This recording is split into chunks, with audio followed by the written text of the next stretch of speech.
Chapter 240. South of Chang and City, Jinyu Academy. On the stone bench under the pine forest, Hua Hongyi and the other two poor scholars gathered together to read the newspaper. Reading the newspaper had become their daily routine. If they didn't read it for a day, they would feel uncomfortable. Wow, look at the last part of the newspaper. Lord Li is really rich.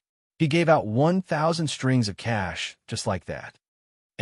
The newspaper has an additional reward function? Who said it wasn't? Lord Li has come up with a new trick again. TSK. Lord Li really knows how to play.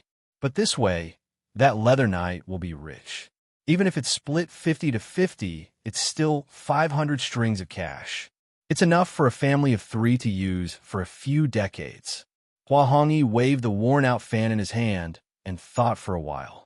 He looked at his two classmates and said, Tianhua, Feichen, haven't you thought about Lord Li's intention? Although the story of a legend of a mortal's journey to immortality is novel, it's not enough to give out 1,000 strings of cash as a reward, right? Brother Hongyi, did you discover something? Yes, I think Lord Li wants to attract scholars to write novels and then submit them to his Tang daily. Looks like it's true, but Lord Li is too generous with his money. Hua Hongyi nodded and said, yes, when Lord Li makes a move, it's always a big deal. With him doing this, I'm afraid many people will rush to write novels. That would have to be written by them first. It has to be something that the supervisor of the workshop likes. Why don't we give it a try too? After all, Lord Li's reward is so generous. That's right. Feichen is right. What if Lord Li takes a fancy to what we write? Then even if no one gives us a reward, according to the guaranteed price they set, it's 5 strings of cash for 1,000 words. If we write 10,000 words a day, it'll be 50 strings of cash. That's close to 2 strings of cash a month. It's really not low. Brother Hongyi, what do you think? According to the current prices, 50 copper coins a day could be exchanged for about 200 caddies of rice. This salary was really not low, and all they had to pay was just a few words. Hua Hongyi frowned and hesitated. The salary is indeed not low, but have you thought about what to write? Why don't we imitate the plot of a legend of a mortal's journey to immortality and make up another story? Yes, I think it's a good idea. The setting of a legend of a mortal's journey to immortality is so novel and interesting. I think this model can give rise to many other stories. Hua Hongyi shook his head and said, I don't want to do that. Imitation is always inferior. If I were to write it, I would definitely create a whole new story background and plot. You can try to imitate it first and see how it works. Who knows if it might succeed? Then let's start writing now. Cheng Manor. TSK. Little Xian is really rich. Cheng Chimo also saw the last few paragraphs of the newspaper. Although he was a loyal fan of a legend of a mortal's journey to immortality, he didn't know that a legend of a mortal's journey to immortality was written by Li Zixuan. Therefore, when he saw the last few paragraphs, his first reaction was not to scold Li Zixuan for being shameless, but to sigh at how rich Li Zixuan was. He could throw out 1,000 strings of cash just like that. Golden Alliance Leader. TSK. This title is so impressive. Cheng Chimo rubbed his chin and sighed with envy. He didn't agree with Li Tai. After all, he was a prince and had a certain amount of financial autonomy. He could squeeze out 1,000 strings of cash just by gritting his teeth. However, Cheng Chimo was a pauper through and through. Although the Cheng family and the Li family had cooperated on the Drunken Immortal and the Land of Warmth and Tenderness, and he had received a lot of pocket money recently, it definitely didn't add up to 1,000 strings of cash. He didn't have the guts to ask old Madame Cheng for it. Therefore, when he saw Li Zixuan become the first Golden Alliance leader in a legend of a mortal's journey to immortality, he could only be envious. Although he really wanted it, he couldn't afford it. Cheng Chimo was conflicted for a while. After a while, he gritted his teeth and returned to his bed. He took out all his pocket money and counted it. Then he smiled and said, I can't afford a Golden Alliance leader, but I can still give you a Silver Alliance leader. Cheng Chimo called his page boy. Yes, his page boy. Since this guy started going to school, Cheng Chimo had also followed the trend and recruited a page boy for his son. Jiang Wuyun. Send this 100 strings of cash to the workshop of Chitu Pavilion. Tell them it's a reward from me for a legend of a mortal's journey to immortality. Young master, why did you don't talk nonsense? Go quickly. Remember to bring back the Silver Alliance Leader badge they gave out. Oh, after the little page boy walked out of the gate of the Chung mansion, he was still confused. He couldn't figure out what was wrong with Chung Chumo today. How could he give out 100 strings of cash just like that? And Elaine, editorial department of Chitu Culture. How was the response of today's newspaper? Majo sat alone at the head of the table and asked the backbone of the editorial department below. According to Lisa Schwann's suggestion, special people should be sent out to investigate the response of the public before each issue of the newspaper was released. If there were any problems found, they could be corrected in time. A young man who looked to be only 17 or 18 years old stood up and replied. The response of the people to the newspaper today was particularly great. Whether it was the 2 new policies issued by the Imperial Court or a newly launched reward function, they all caused a great response. At present, our revised version of the newspaper is very successful. Although this young man had 2 panda eyes, after all, he had worked overtime last night and couldn't sleep well in the workshop. His face was full of excitement when he said this. Majo nodded approvingly and said, "Good. Chong Siwen, have you finished the badges for each title and level?" A gentle middle-aged man stood up and replied, "I handed the design drawings to Manager Fu yesterday. At present, they have only finished dozens of badges for the Gold Alliance Leader, Silver Alliance Leader, Guru, and Sect Leader of a Legend of a Mortal's Journey to Immortality. They are still rushing to make the badges for the other levels. Well, you should urge them on this matter. I expect many readers will come to reward them soon. Yes, Godfather Ma, Godfather Ma, His Imperial Highness, Prince of Wei, has sent someone to reward us." Song Xiaoxi ran in, panting, and reported. "How much was the reward?" 1,000 strings of cash. Hiss, then quickly go and give the Gold Alliance Leader badge to him. Yes, Godfather Ma, Fan Xiaohui. In the future, you will be responsible for the registration of all rewards. You will also be responsible for the distribution of badges. Remember, there must be no mistakes. Ma Zhou said sternly. Yes, Manager Ma. A middle-aged scholar in gray clothes and a gray hat stood up and cupped his hands. Godfather Ma, Godfather Ma. The eldest young master of the Chung estate has sent someone to reward a legend of a mortal's journey to immortality with 100 strings of cash. Godfather Ma, Godfather Ma. Princess Changle has sent someone to reward a legend of a mortal's journey to immortality with 100 strings of cash. His Imperial Highness, the Crown Prince, has sent someone to reward a legend of a mortal's journey to immortality with 100 strings of cash. Xinghua Square's eldest young master, Hu Yuanbao, has sent someone to reward a legend of a mortal's journey to immortality with 1,000 strings of cash. Azure Dragon Square's Wang Rinbiao has sent someone to reward a legend of a mortal's journey to immortality with 1,000 strings of cash. Jinsheng Square's Murong Yanhai has sent someone to reward a legend of a mortal's journey to immortality with 200 strings of cash. Crazy, crazy. That was the only word in everyone's mind. They knew that a legend of a mortal's journey to immortality was very popular and that many people would come to reward it in the future. However, they did not expect it to come so quickly and in such a large amount. Could it be that these people did not treat money as money? That's all for today. Everyone, quickly get back to your positions and continue with your work. Fan Xiaohui, quickly go to the front to receive the reward money and register it.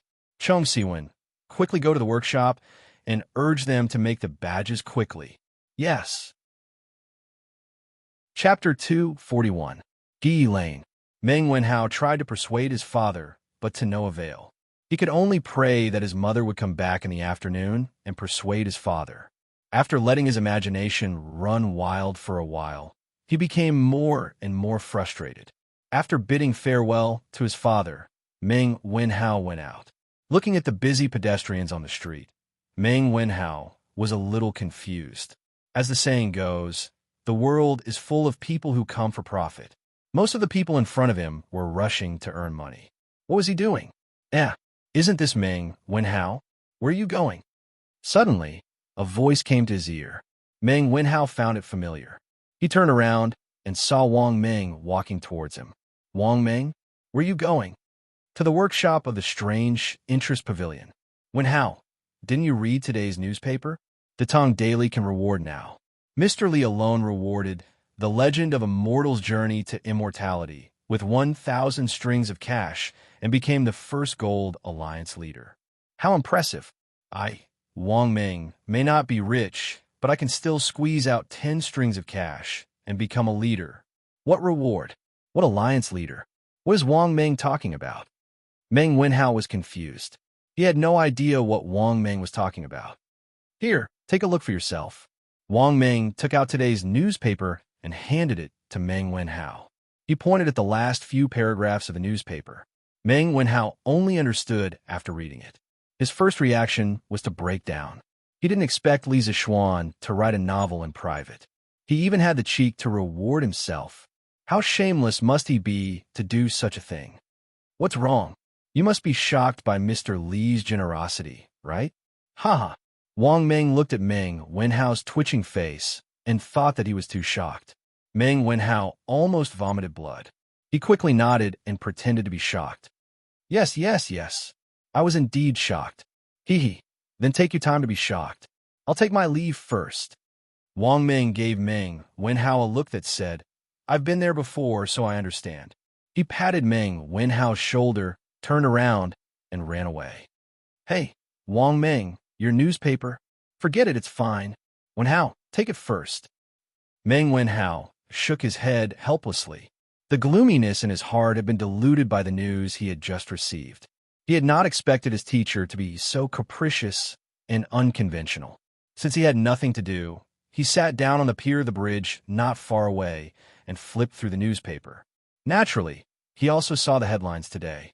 He saw the news that the imperial court was recruiting trade caravans from the people to follow the army to the small Nanyang country to trade. So this is actually true. The imperial court's navy is really going south with them. Meng Wenhao muttered to himself. He had thought that his father was just trying to comfort him when he said that the imperial army would come along. He didn't expect it to be true. At this moment, he was slightly relieved.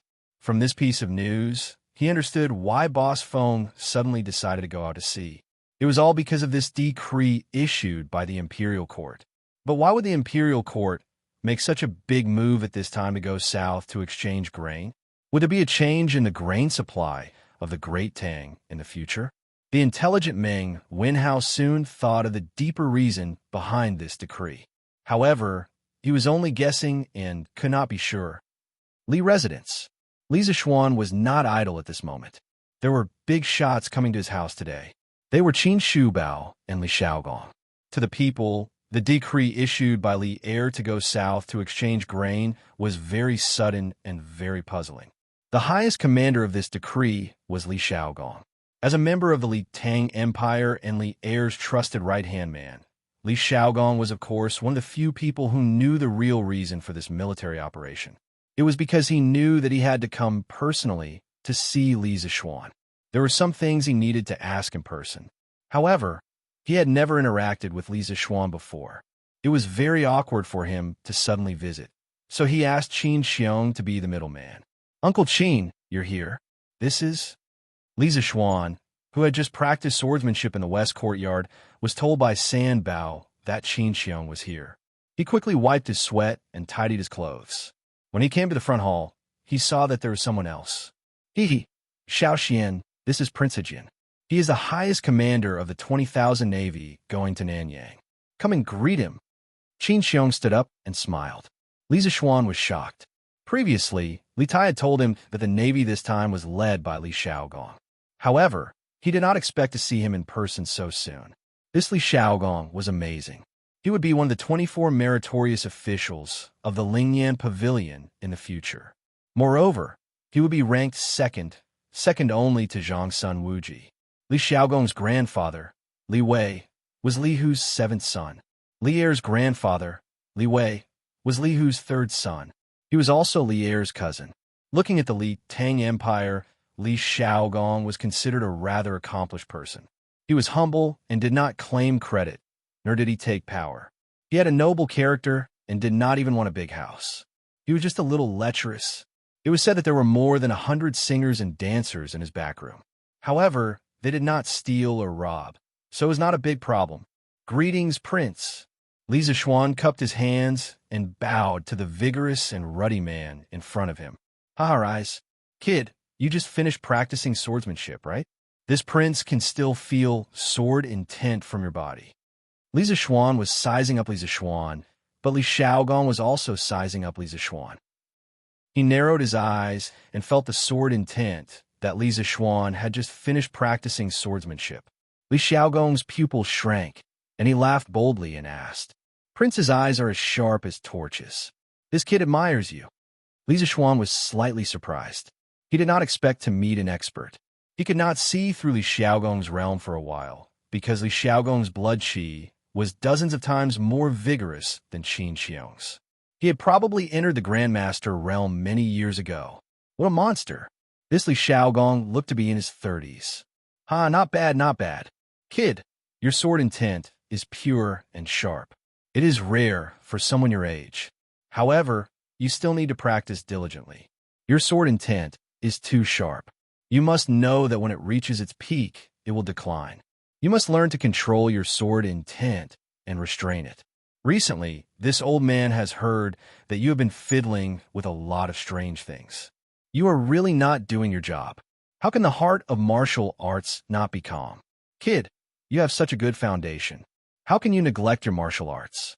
Li Xiaogong put down his teacup, stood up, and patted Li Zishuan's shoulder as he said earnestly. Li Zishuan was speechless. Li Xiaogong was complaining that he had been causing too much trouble recently and was not doing his job. But now he had forgotten what his real job was: teaching or practicing martial arts. However, Li Xiaogong's theory made Li Zishuan feel enlightened. When he came to this world, his master was already gone. These few months of practicing martial arts were completely based on the memories of his predecessor. He lacked the guidance of master. Chapter 242. You are right, Your Highness. My master passed away early and there was no one to urge me on, so I couldn't help but slack off these few months. In this kind of situation, you couldn't reason with your elders, quibble, or find all kinds of excuses. The best choice was to follow their words and retreat in order to advance. This was the experience that Li Zishuan had summed up in countless battles. You are worth teaching. Li Xiaogong's forthright laughter soared into the sky. He patted Li Zishuan on the shoulder and said, "This king knows that you have been assigned to the directorate by His Majesty, but you still have to find time to practice martial arts." Ahem, I'm being a bit nosy. Don't blame me, kid. Li Xiaogong suddenly realized that he wasn't here to preach, but to do something else. He couldn't help but feel a bit embarrassed. "What are you talking about, Your Highness? I'm already very grateful that you can give me some advice. Please have some tea. Uncle Qin, please have some tea too." Although Li Zishuan was complaining in his heart, he didn't show it on his face. He poured a cup of tea for the two of them and personally served it to them. After taking the teacups, Qin Xiong began to talk about the main topic. "Xiaoxian, I came with His Highness to talk about the grain trade in the south. There are some things that His Highness needs to ask you face to face. I hope that you can answer truthfully. Some things are related to the lives of tens of thousands of soldiers." Li Xiaogong also nodded and said, "Shu Bao is right. The locust plague prophecy was proposed by you, and the 3 ways to deal with the locusts were also thought of by you. I thought that it would be better to ask you, the person involved." Li Zishuan had already expected this. He cupped his hands and said, "Feel free to ask, Your Highness. I will tell you everything I know." "Good." Li Xiaogong pondered for a moment. His sharp eyes rested on Li Zishuan's face for a while, and then he said, "Boy, you told His Majesty that there would be a plague of locusts in June next year. Since His Majesty and several important ministers believe you, then this old man will also believe you for the time being. But how did you know that the small country of Nanyang would be rich in grain? Have you also been to the sea?" Li Zishuan felt Li Xiaogong's sharp gaze. He didn't dare to hesitate. The relevant thoughts flashed through his mind, and he answered, "My master did take me to travel around the world in his later years. I've been to a small country in Southeast Asia a few times. I have a little understanding of the local conditions and customs there. At that time, I was indeed amazed by the rice that matured 3 times a year." "Then how did you get out of the sea?" Li Xiaogong continued to ask. "A merchant ship, about 70 to 80 feet long and 10 feet wide. My master and I entered the Yangtze River from Yuezhou. The Yangtze River was called the Jiang in ancient times. After the Sui Dynasty, it was called the Great River and the Yangtze River. Following the river, we passed the Zhou, Hangzhou, Xinzhou, and entered the East Sea from Yangzhou. Because the merchant ship was small, it couldn't withstand too much wind and waves. Our ship sailed not far from the coast. We went all the way south and entered the South Sea through Liuqiu. Taiwan was called Liuqiu in the Tang Dynasty. That's right. Finally, my master and I arrived in Myanmar. After traveling around the countries in the South Sea for 2 months, my master and I turned back the way we came." This was Li Zishuan's current state. He had no choice. If he didn't tell the truth, Li Xiaogong would definitely not believe him. If he didn't tell the truth, he would be done for. Of course, he only made up the experience. He didn't say the route blindly. It was a route that he came up with after careful consideration. Li Xiaogong stroked his 3-inch beard and fell in a deep thought. He had never been to the sea before. Naturally, he didn't know whether Li Zishuan was telling the truth or not. "Then, kid, can you draw a map of the sea for me?" "To be honest, although I have commanded the Navy many times, I have never been to the sea. I have only heard of the dangers of the sea, but I have never experienced them. With a precise map of the sea, the dangers of the South will be much smaller." Li Xiaogong thought for a long time, but he couldn't find any loopholes in Li Zishuan's words. Thus, he revealed the most important purpose of his trip. Li Zishuan thought about it seriously. In his previous life, he was very good at geography. When he was in high school, he once complained about why science students didn't study geography, but biology. It was really a trap. Now, with his abnormal mental strength, it shouldn't be a problem for him to recall a rough map of the sea. At most, he could ask others what some places were called in the Tang Dynasty. Moreover, this matter concerned the lives of tens of thousands of people. This map must be drawn. This kid is willing to help. Your Highness can go back and wait for a few days. After this kid finishes drawing, I will send someone to deliver the map to your residence. In these 2 days, this kid will do his best to recall and ensure that the map is as detailed and accurate as possible." Li Xiaogong smiled and politely said, "Then I will have to trouble Xiaoxian." Li Zishuan repeatedly said that he didn't dare. He hesitated for a moment and slowly said, "Your Highness, actually this kid thinks that there are a few aspects of sailing that your Highness must pay attention to. Otherwise, when the time comes, there will be a lot of losses for the crew and soldiers." "Oh, then, Xiaoxian, quickly tell me. If it is reasonable, I will definitely do it." Li Xiaogong's hand that was holding the teacup suddenly paused as he hurriedly said. Li Zishuan secretly nodded. Li Xiaogong's performance showed that he indeed loved his soldiers as if they were his children. Otherwise, with his status as a prince, he wouldn't be so polite to him. Firstly, the fleet should have enough fresh water and food. I don't need to say this. As a general, your Highness should be able to think of it. Secondly, the fleet must not go far along the coast. This way, on the one hand, the fleet can go to the shore to take shelter from the wind when there are big storms and waves. On the other hand, when the fleet is short of supplies, they can also go to the shore to replenish at any time. Thirdly, all the crew members must eat fruits every day. My master once said that if the crew members of an ocean voyage don't eat fresh fruits for a long time, they will suffer from septicemia. In serious cases, they will even lose their lives. This, Qin Xiong and Li Xiaogong gasped. There is actually such a thing? Li Xiaogong's face was full of disbelief. Li Zishuan nodded with certainty and said, "There is indeed such a thing. My master was also a medical sage when he was alive. Uncle Qin and your Highness should believe what he said, right?" Yes, of course this old man believes. Qin Xiong nodded. Even Li Zixuan's half-baked medical skills could cure his illness. How could Qin Xiong not believe that Li Zixuan's master's medical skills were brilliant? This prince also believes. When the time comes, we will do as you say. Yes. Fourthly, ocean voyaging is a very lonely thing. Being alone for a long time can easily cause mental problems. Many crew members did not die from the waves or septicemia, but in the end, they died of mental disorders, which is to say, losing their minds. So I hope that Your Highness, on the one hand, can organize more crew members to communicate with each other. On the other hand, when we reach the shore to replenish, let the crew rest on shore. This prince has heard of such things. I didn't expect you to be so knowledgeable. Li Xiaogong stroked his chin and praised. Your Highness, you flatter me. Fifth, Chapter 243. Fourthly, do you know about Sinan, Your Highness? In the front hall of the Li Mansion, Li Zixuan looked at Li Xiaogong and asked. Of course. There's several of them in the Imperial Astronomer. Why? Li Xiaogong replied curiously. According to the ancient mine records, Sinan first appeared in the Hebei magnetic mountain area during the Warring States period. At first, it was used for geomancy, but there were no archaeological objects. It took a long time for Sinan to become a compass. At least, there was no compass in the early Tang Dynasty.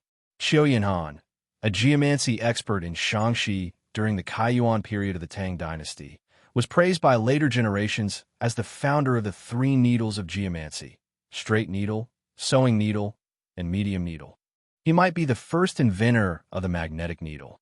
In the early Northern Song Dynasty, another guide tool was created in our country, the guide fish. It was made of a thin piece of steel and was shaped like a fish. It was 2 inches long and 5 inches wide. The belly of the fish was a little concave. Like a boat, it could float on the water. The fish made of steel was not magnetic, so it could not be used as a guide. If it was used as a guide, it must be turned into a magnet by artificial magnetic transmission. The General Essentials of Martial Arts, compiled by Zheng Gongliang in the Northern Song Dynasty, introduced the preparation method of the guide fish in detail. As for the method of making a floating magnetic needle, it was first seen in Shun Kua's Dream Creek Talk in the Northern Song Dynasty. The earliest application of the compass in navigation was in the Ming Dynasty when Zheng he went to the Western Ocean. In this era, even if the compass was invented, no one would think of using it for navigation. Yes, the gift that Li Zixuan wanted to give to the team of tens of thousands of people was a compass. This thing was a powerful tool for navigation. In the Song Dynasty and Yuan Dynasty, the compass invented by our country was spread to many countries in Europe and Asia, making it possible for modern Europe to explore the ocean.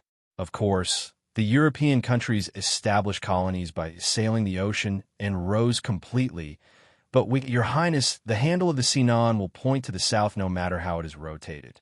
With it, we will be able to distinguish the direction in the vast sea. In this way, we won't get lost. Li Xiaogong's eyes lit up. Although he had never been to the sea, he had fought many water battles. He said excitedly, you have a lot of ideas. Only you can think of using the Sinan for navigation. But, speaking of this, he frowned and said, but Sinan is too big. I'm afraid it will be inconvenient to put it on the ship. Li Zixuan laughed and said, Wang, you need not worry about this problem. Xiao Bei knows of an object that can also point us in the right direction. Moreover, it is incomparably light and easy to carry. If Your Highness needs it, I can have the workshop make a few today and send them to Your Highness. Your Highness will know when you see them. Is there really such a divine object? Then you have to make it as soon as possible. There are only a few days left before the army departs. At this moment, Li Xiaogong was really glad that he had come today. The harvest was too great. Li Zixuan was about to nod when he suddenly remembered something and said, This one is very willing to help Your Highness. However, this one is still under house arrest. I can't go out, nor can I go to the workshop personally. As a result, I'm afraid the progress will be much slower. Although the house arrest order allowed him to have many days off, it was indeed inconvenient for him to go out if he had something to do. For example, When he came up with the idea yesterday, he had to trouble himself to write down the changes of the Tang daily. How could it be more convenient to say it in person? Li Xiaogong said indifferently, "This is not a big deal. I'll go to the palace later and ask His Majesty to suspend your house arrest order. The military situation is urgent. I'm sure His Majesty will make an exception for such a small matter." Li Zishuan said happily, "Thank you, Your Highness. It's okay. Xiaoxian, do you have anything else to say about what needs to be paid attention to when going to sea?" "There is one more thing," Li Zishuan said in a low voice. "Your Highness, I suggest that Your Highness choose as many elite soldiers as possible for the 20,000 naval troops this time. They can win both the naval battle and the land battle. They should also be well prepared with weapons." Li Xiaogong's eyes flashed, and he said in a cold voice, "Xiaoxian, you mean we will not only encounter naval battles, but also have to fight with others on land?" Li Zishuan nodded and said, "Yes, it's very likely. We may encounter pirates on the water. As for the land, Your Highness, the goods your fleet is carrying this time are all very valuable. Those gorgeous silks and exquisite porcelain are more precious than gold to the people of Nanyang. It's hard to guarantee that they won't have evil intentions. If you are not careful, the 20,000 troops led by Your Highness will be attacked by those small countries. The entire fleet will be attacked from all sides, and the whole fleet will be besieged from all sides. The original intention of this fleet is indeed for trade, but we must be vigilant. If others try to break the rules by force first, I think Your Highness won't have to be merciful, right?" Li Xiaogong frowned and said coldly, "If those small foreign countries dare to offend the tiger of the Celestial Empire, I will definitely draw my sword and drink their blood to show the might of the Tang Empire." Li Zishuan exclaimed in admiration, "Your Highness is truly bold." He looked at the time and said, "It's already late. It's getting late. Why don't Your Highness and Uncle Qin have a meal in my house?" Li Xiaogong chuckled and said, "I heard that you are quite accomplished in eating and drinking. It just so happens that I will stay at your house today and try your delicious food and wine, haha." Qin Xiong also nodded and laughed. "Haha, that's how it should be. Counting the days, Xiaoxian, you and Yushi are about to get married. As Yushi's adoptive father, I haven't eaten at your house yet." Li Zishuan said, "Cough, cough, it's my fault for not thinking it through. Haha." On the other side, Meng Wenhao sat on the bridge pier and read the newspaper for a while. Naturally, he read the last few paragraphs of a newspaper several times. He was really tempted by the generous rewards of writing novels. He also had the idea of writing novels in his spare time. However, he immediately rejected the idea after thinking about it for a while. First of all, the studies in the mathematics school were very intense and the competition was very fierce. He still wanted to get first place in the monthly exam and get the opportunity to bring his family to the Zuatian restaurant for a free meal. Under normal circumstances, if his family ate and drank freely at the Zuatian restaurant, they could eat at least 50 to 60 strings of coins. If they ordered wine, it would be even more expensive. This was more cost-effective than writing novels. On the other hand, writing novels would definitely delay his studies. His parents would definitely not allow it, and he would not allow it either. Shaking his head, he dispelled this unrealistic idea. Meng Wenhao looked at the sun above his head and then got up to go home for lunch. At this time, he realized that he was actually near Yongda Square. In the morning, he wandered around aimlessly and unknowingly came to a place so far away from home. Meng Wenhao sighed and walked home. "Don't move. It's a robbery." When he walked to Shinny Lane, Meng Wenhao suddenly heard a low man's voice coming from the alley between Shinny Lane and Feng and Lane. He was shocked and quickly turned to the corner, carefully peeking at the situation in the alley. He saw a big man in gray clothes with a piece of black cloth over his face. He held a cold kitchen knife in his hand and was holding it against the neck of an 11 or 12-year-old girl. It was a scene of robbery in broad daylight. Chapter 244. Humph. Is there something wrong with your eyes? Why do you think I'm rich? On the side of the lane between Schwanny Lane and Feng and Lane, Meng Wenhao's heart was in his throat. When he was hesitating whether to stop the masked man or not, he saw the girl with one hand on her waist and snorted recklessly. Meng Wenhao really wanted to go up and cover the girl's mouth. "Oh my God, why are you still talking nonsense? Don't you think things are chaotic enough?" The masked man was obviously stunned. It was probably the first time he met such a heartless person who was not afraid of death. In other words, it was the first time this guy came out to rob. He had no experience and could not scare people. "Cut the crap. I only want 500 copper coins. Hand it over, and I'll let you go. Otherwise, I'm afraid there will be an extra red line on your neck." The masked man reacted. He pushed the kitchen knife in his hand forward a few more inches and said fiercely. Meng Wenhao saw it clearly from the corner of the wall. He was very anxious and wanted to stop him. However, he was afraid that the kitchen knife in the masked man's hand would hurt the girl. After all, the kitchen knife was already close to the girl's throat. If the masked man's hand trembled slightly, the girl was likely to die. Meng Wenhao looked around and found that there was no one around. He guessed that they had all gone back to have lunch. Meng Wenhao forced himself to calm down and seriously thought about it. Then, he picked up a brick next to him. Don't be surprised, this was the so-called Qin bricks and Han tiles. In fact, as early as the Zhou Dynasty, there were records of bricks. Meng Wenhao took a deep breath, gathered his courage, and quietly approached the masked man. The masked man and the girl stood facing each other. Meng Wenhao's direction was just behind the masked man, so his movements fell into the girl's eyes. The girl saw that there was someone else here, and her eyes widened in surprise. However, when she saw the brick in Meng Wenhao's hand, she quickly blinked, as if to tell him not to come over. Meng Wenhao's brain was a little confused. He did not understand what the girl was trying to say. "Little girl, is there something wrong with your eyes? Why do you keep blinking? Is there someone behind you?" The masked man felt that he had gotten off to a bad start today. He couldn't even deal with a little girl. She wasn't afraid of him at all. He was a failure as a bandit. When Meng Wenhao saw that the robber had the intention to turn around, he was greatly alarmed. He was only a scholar without the strength to truss up a chicken. How could he be a match for this burly man? Before the burly man could turn around, he quickly retreated to the corner.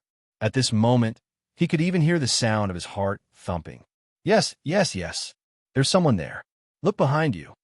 The girl giggled. The masked man was about to turn around to see if there was anyone behind him when he heard the girl's words. He paused for a moment. Then, he sneered and said, "Tisk, little girl, are you trying to trick me into turning around so that you could take the opportunity to escape? I'm so smart. Why would I fall for your trick?"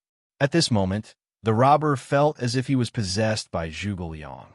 He had the demeanor of a wise man who could see through all the conspiracies in the world. In short, he felt that he was too damn smart. Humph, humph, how could someone as smart as me be deceived by a little girl like you? TSK, if you don't believe me, then forget it. The little girl playfully rolled her eyes and curled her lips. When the robber saw her reaction, he was even more certain that his judgment was correct. He couldn't help but feel proud in his heart. "Don't talk nonsense. Quickly take out the money. No one will come to this alley at this time. Little girl, don't waste your time. No one will come to save you." As the robber spoke, he pushed the kitchen knife forward a little. On the girl's white and tender neck, there was already a faint trace of blood. "But I really don't have 500 coins. Feeling the coldness on her neck, the little girl pitifully said. The robber really wanted to curse at this moment. How could there be such a person who cared more about money than life these days? He swept his eyes over the girl's body and saw that the girl was wearing coarse hemp clothes with patches. There were no gold hairpins or silver ornaments in her hair. He couldn't help but frown. Why did he pick such a poor person to rob? Was he really blind? The robber quickly shook his head. At this time, he definitely couldn't admit that it was his problem. He could only go down this path to the end. Suddenly, he saw that there was a jade bracelet on the girl's wrist. He quickly said excitedly, "He, who said you don't have it? I see that the jade bracelet on your wrist is worth about 2 strings of coins. Quickly give it to me." After saying that, he pretended to be fierce. Of course, this expression was in vain because his face was covered and the girl couldn't see it. His left hand squeezed the girl's shoulder. The girl's face clearly turned pale, but she didn't cry out in pain. She quickly protected the jade bracelet on her left wrist with her right hand and anxiously said, "No, this was left to me by my mother. You can't take it away. Hey, I don't care who left it to you. Quickly take it out, or else." As he said that, he gestured with the kitchen knife in his hand and threatened, "Do you want the jade bracelet or your life? Choose one." Meng Wenhao was so anxious that his forehead was sweating. He secretly scolded the girl in his heart for being so stubborn. Why was she still hesitating at this time? After a moment of stalemate, the girl finally took off the jade bracelet on her wrist and reluctantly handed it to the masked man. "Here, for you." "Hee hee, that's more like it." The masked man took the jade bracelet and smiled proudly. "Okay, I'll keep my word. You can go now." The robber removed the kitchen knife from the girl's neck and said, "Big brother, didn't you just say that you only want 500 strings of coins? But this jade bracelet is worth at least 2 strings of coins. If you keep your word, give me 1,100 strings of coins." The usual money of the Tang Dynasty was only equivalent to 800 strings of coins. To tell you the truth, I just arrived in Chang today and have used up all my traveling expenses. If you take the jade bracelet away, I really have nothing left and can only jump into the crooked river pool. The girl looked pitiful and looked like she was about to cry. She looked at the masked man and said, Meng Wenhao, who was lying on the side and peeking, was speechless. Who would ask a robber for money? This girl really didn't have any awareness of being robbed. However, the masked man didn't think so. He scratched his head and felt that what the girl said made sense. So, he waved his hand and said, Okay, don't cry. I'll keep my word. I said that I only want 500 strings of coins, so I'll take 500 strings of coins from you. You wait. I'll give you the money." After saying that, he actually took out the pouch at his waist and began to count the money. After a while, he said embarrassedly, "Ahem, I only brought 1 string of coins when I went out today. You can take it first. I'll return the rest to you when we meet again." Chapter 245. Clang. The little girl's hand suddenly had an extra coin. Meng Wenhao's eyes widened.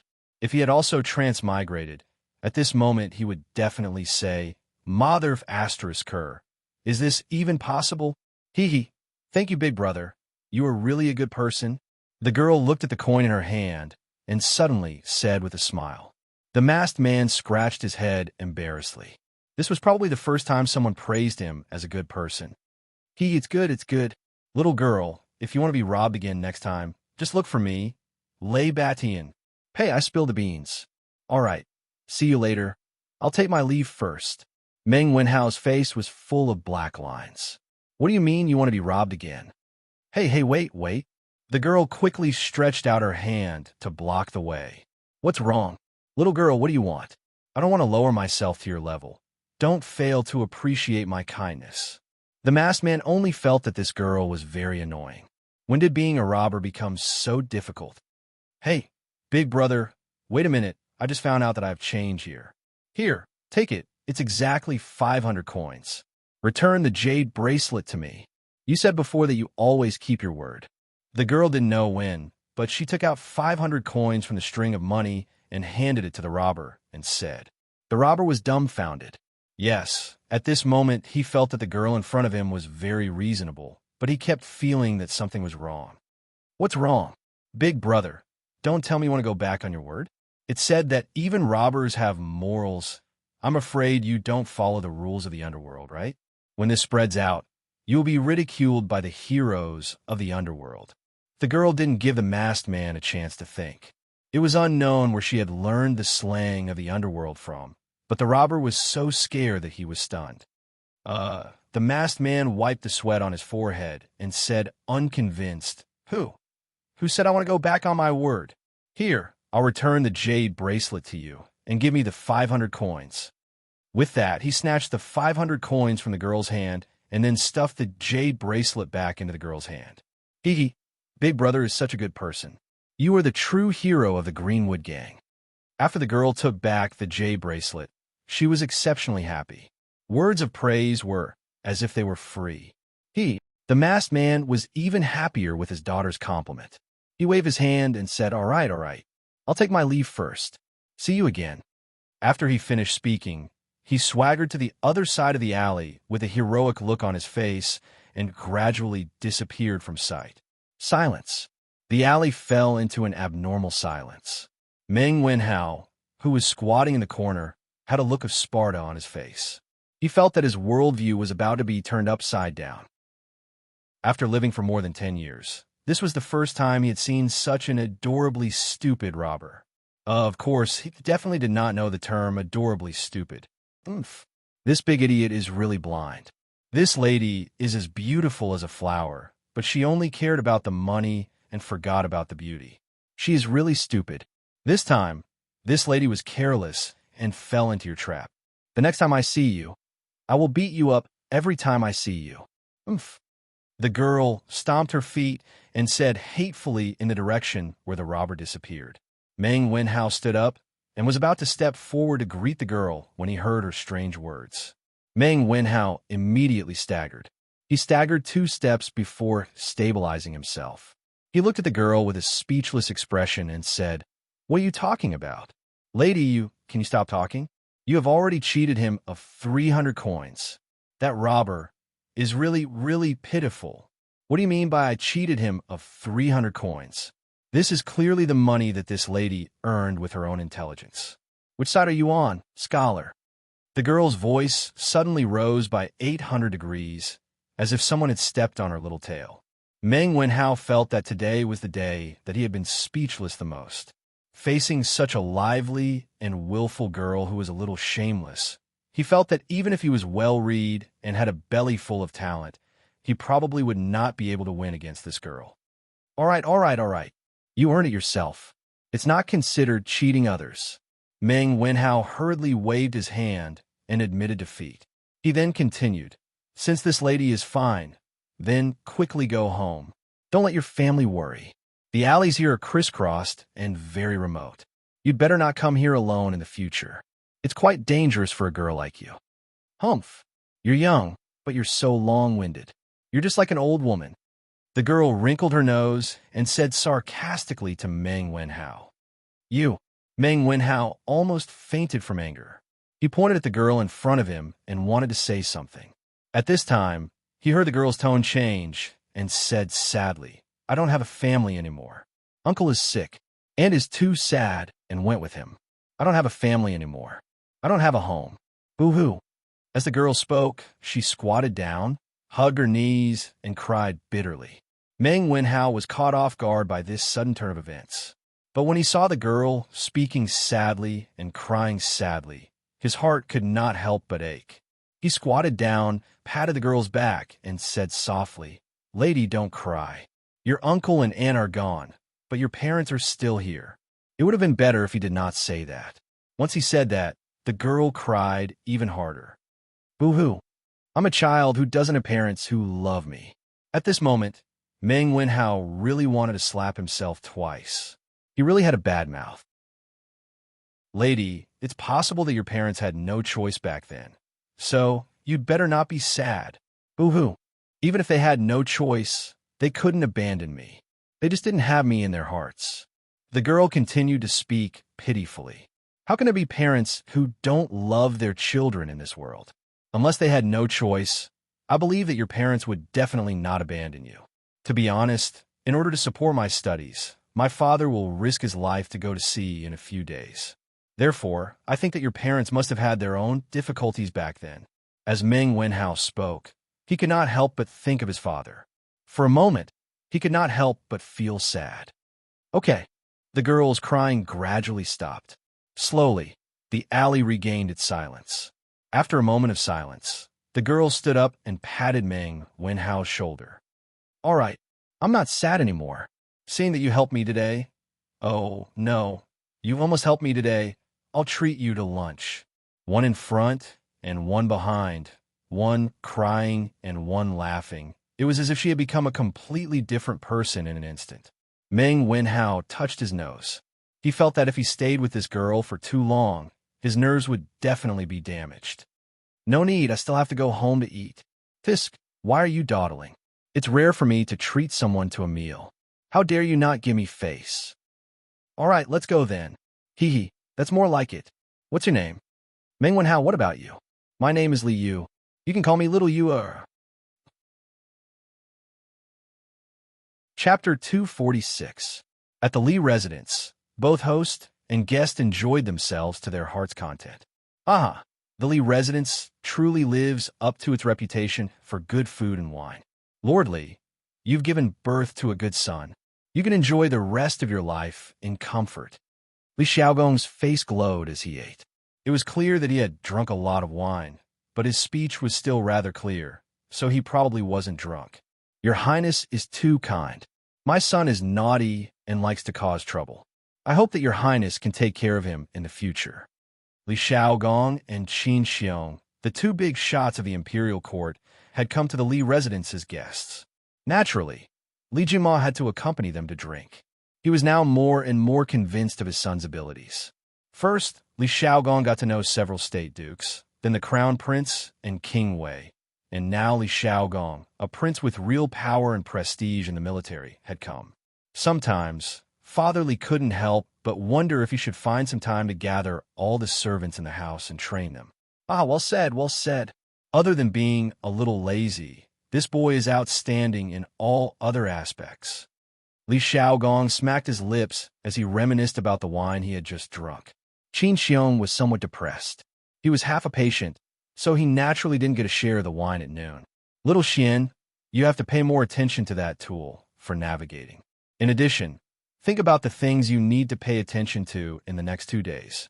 Do you have anything else to add? Only when we're well prepared will we have fewer casualties. This old man doesn't wish for these fine sons of my great Tang to die in the vast ocean instead of on the battlefield. In the end, they'll end up in the belly of a fish, unable to even retrieve their bones. Qin Xiong couldn't help but exhort as he looked at Li Zishuan, who was still picking his teeth. Shu Bao's words are reasonable. Brat, you have to be 120% focused on this matter. Don't slack off in the slightest. Hearing this, Li Xiaogong patted Li Zishuan's shoulder and said, Hiss. Li Zishuan really wanted to say, what the F asterisk CK? This slap almost drove his toothpicking arm into his gums. Yes, in ancient times, it wasn't called a toothpick, it was called a toothpicking stick. Oh, Uncle Qin and His Highness are distracted. I know what's important. Li Zishuan sucked in a breath of cold air and replied incoherently. Hey, all right, old Master Li. Since that's the case, this prince will not impose on you any longer. This prince will make a trip to the imperial palace in a while and explain the pros and cons to His Majesty. There should be an imperial edict in the afternoon to lift your son's confinement order. After Li Xiaogong finished speaking, he shook his head and stood up to take his leave. Thank you for your concern, Your Highness. Many thanks, Your Highness. Old Man Li and Li Zishuan hurriedly got up and cupped their hands in thanks. Li Xiaogong laughed heartily and waved his hand. He looked at Qin Xiong and said, Shu Bao, do you want to come along? Qin Xiong nodded and bid farewell to Li Zishuan. This old man will take his leave first. Little Xian, if you need any help, feel free to look for this old man.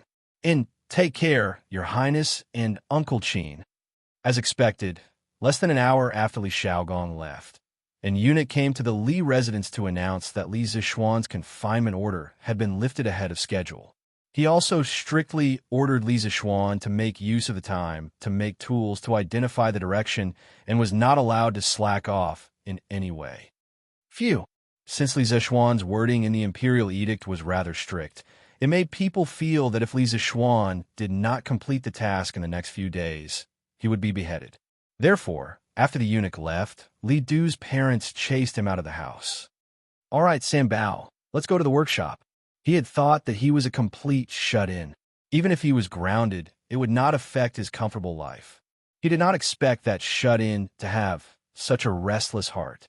The main thing was that in this era, there were no computers and no internet.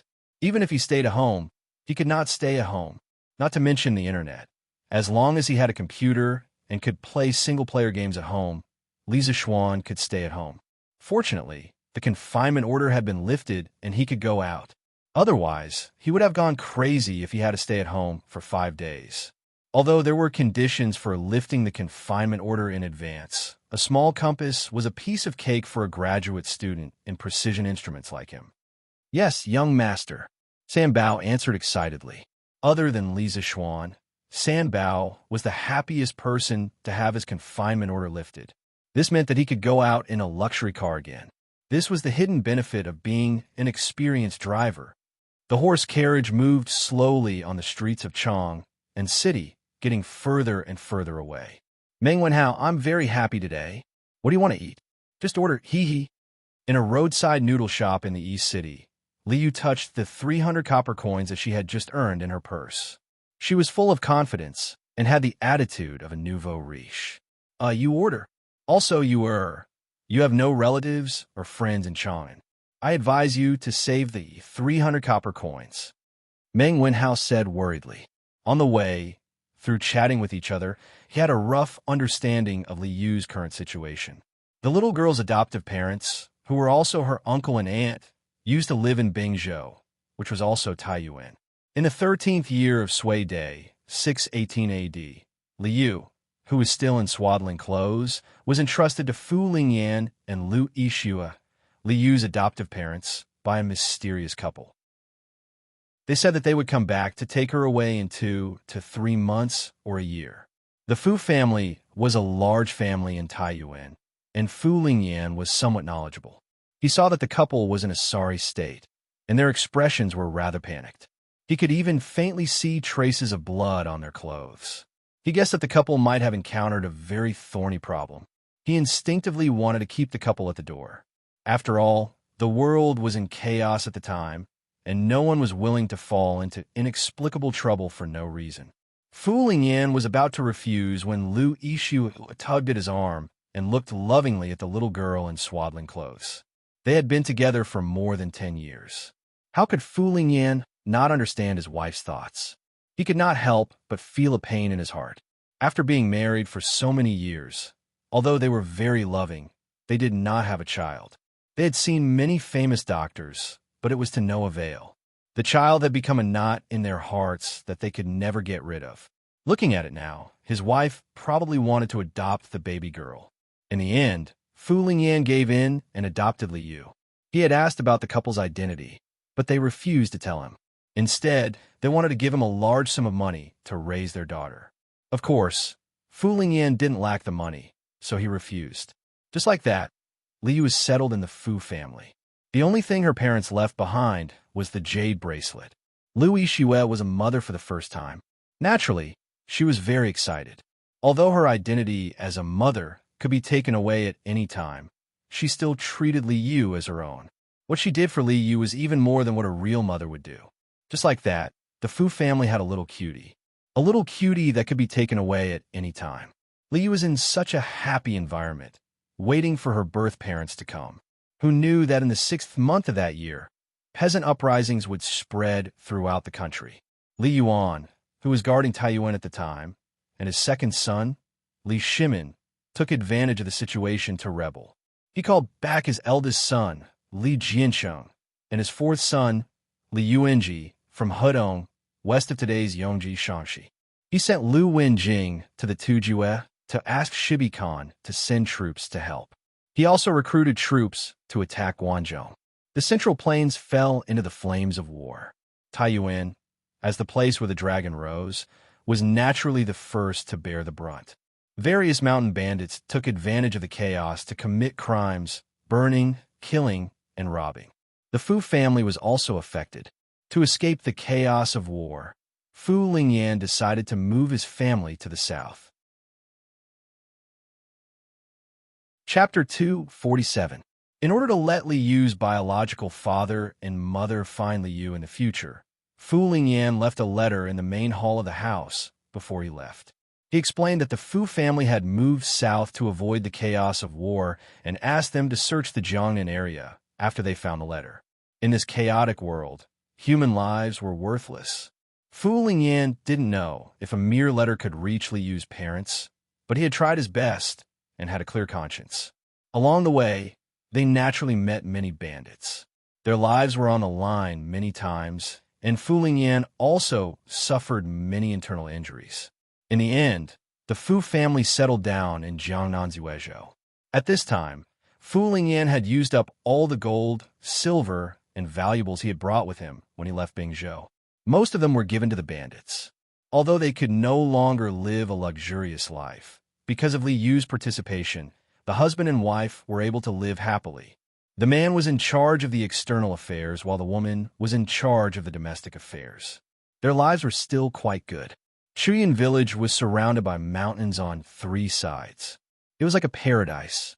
There were wars everywhere, but Chuyin village wasn't affected at all. The Fu couple sat in the village and watched the change of dynasties, the fall of the Sui, and the rise of the Tang. They also watched Li Er kill his brother and father and usurp the throne. In the blink of an eye, it was the first year of Jingguan. Fu Lingyan had been tortured by pain for more than 10 years. He finally couldn't take it anymore and passed away. Liu Yixue was too sad and depressed. Her body was deteriorating day by day. Before she died, she told her daughter about what happened back then.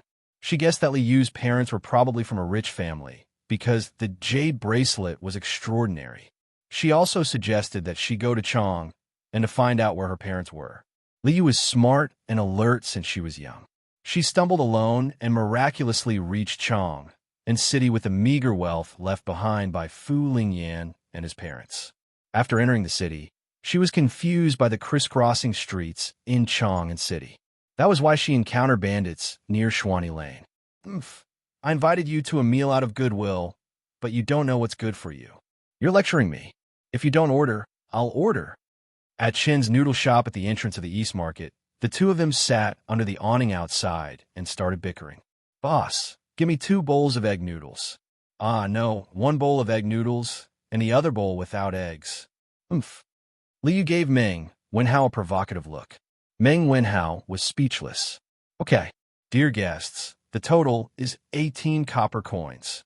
The fat boss shouted and bent over with a smile. He was worried that the 2 children would not pay after eating because from their clothes, they did not look like rich people. Li Yu only furrowed her brows and didn't get angry. She had probably encountered many similar situations along the way. Here you go. Go and do it.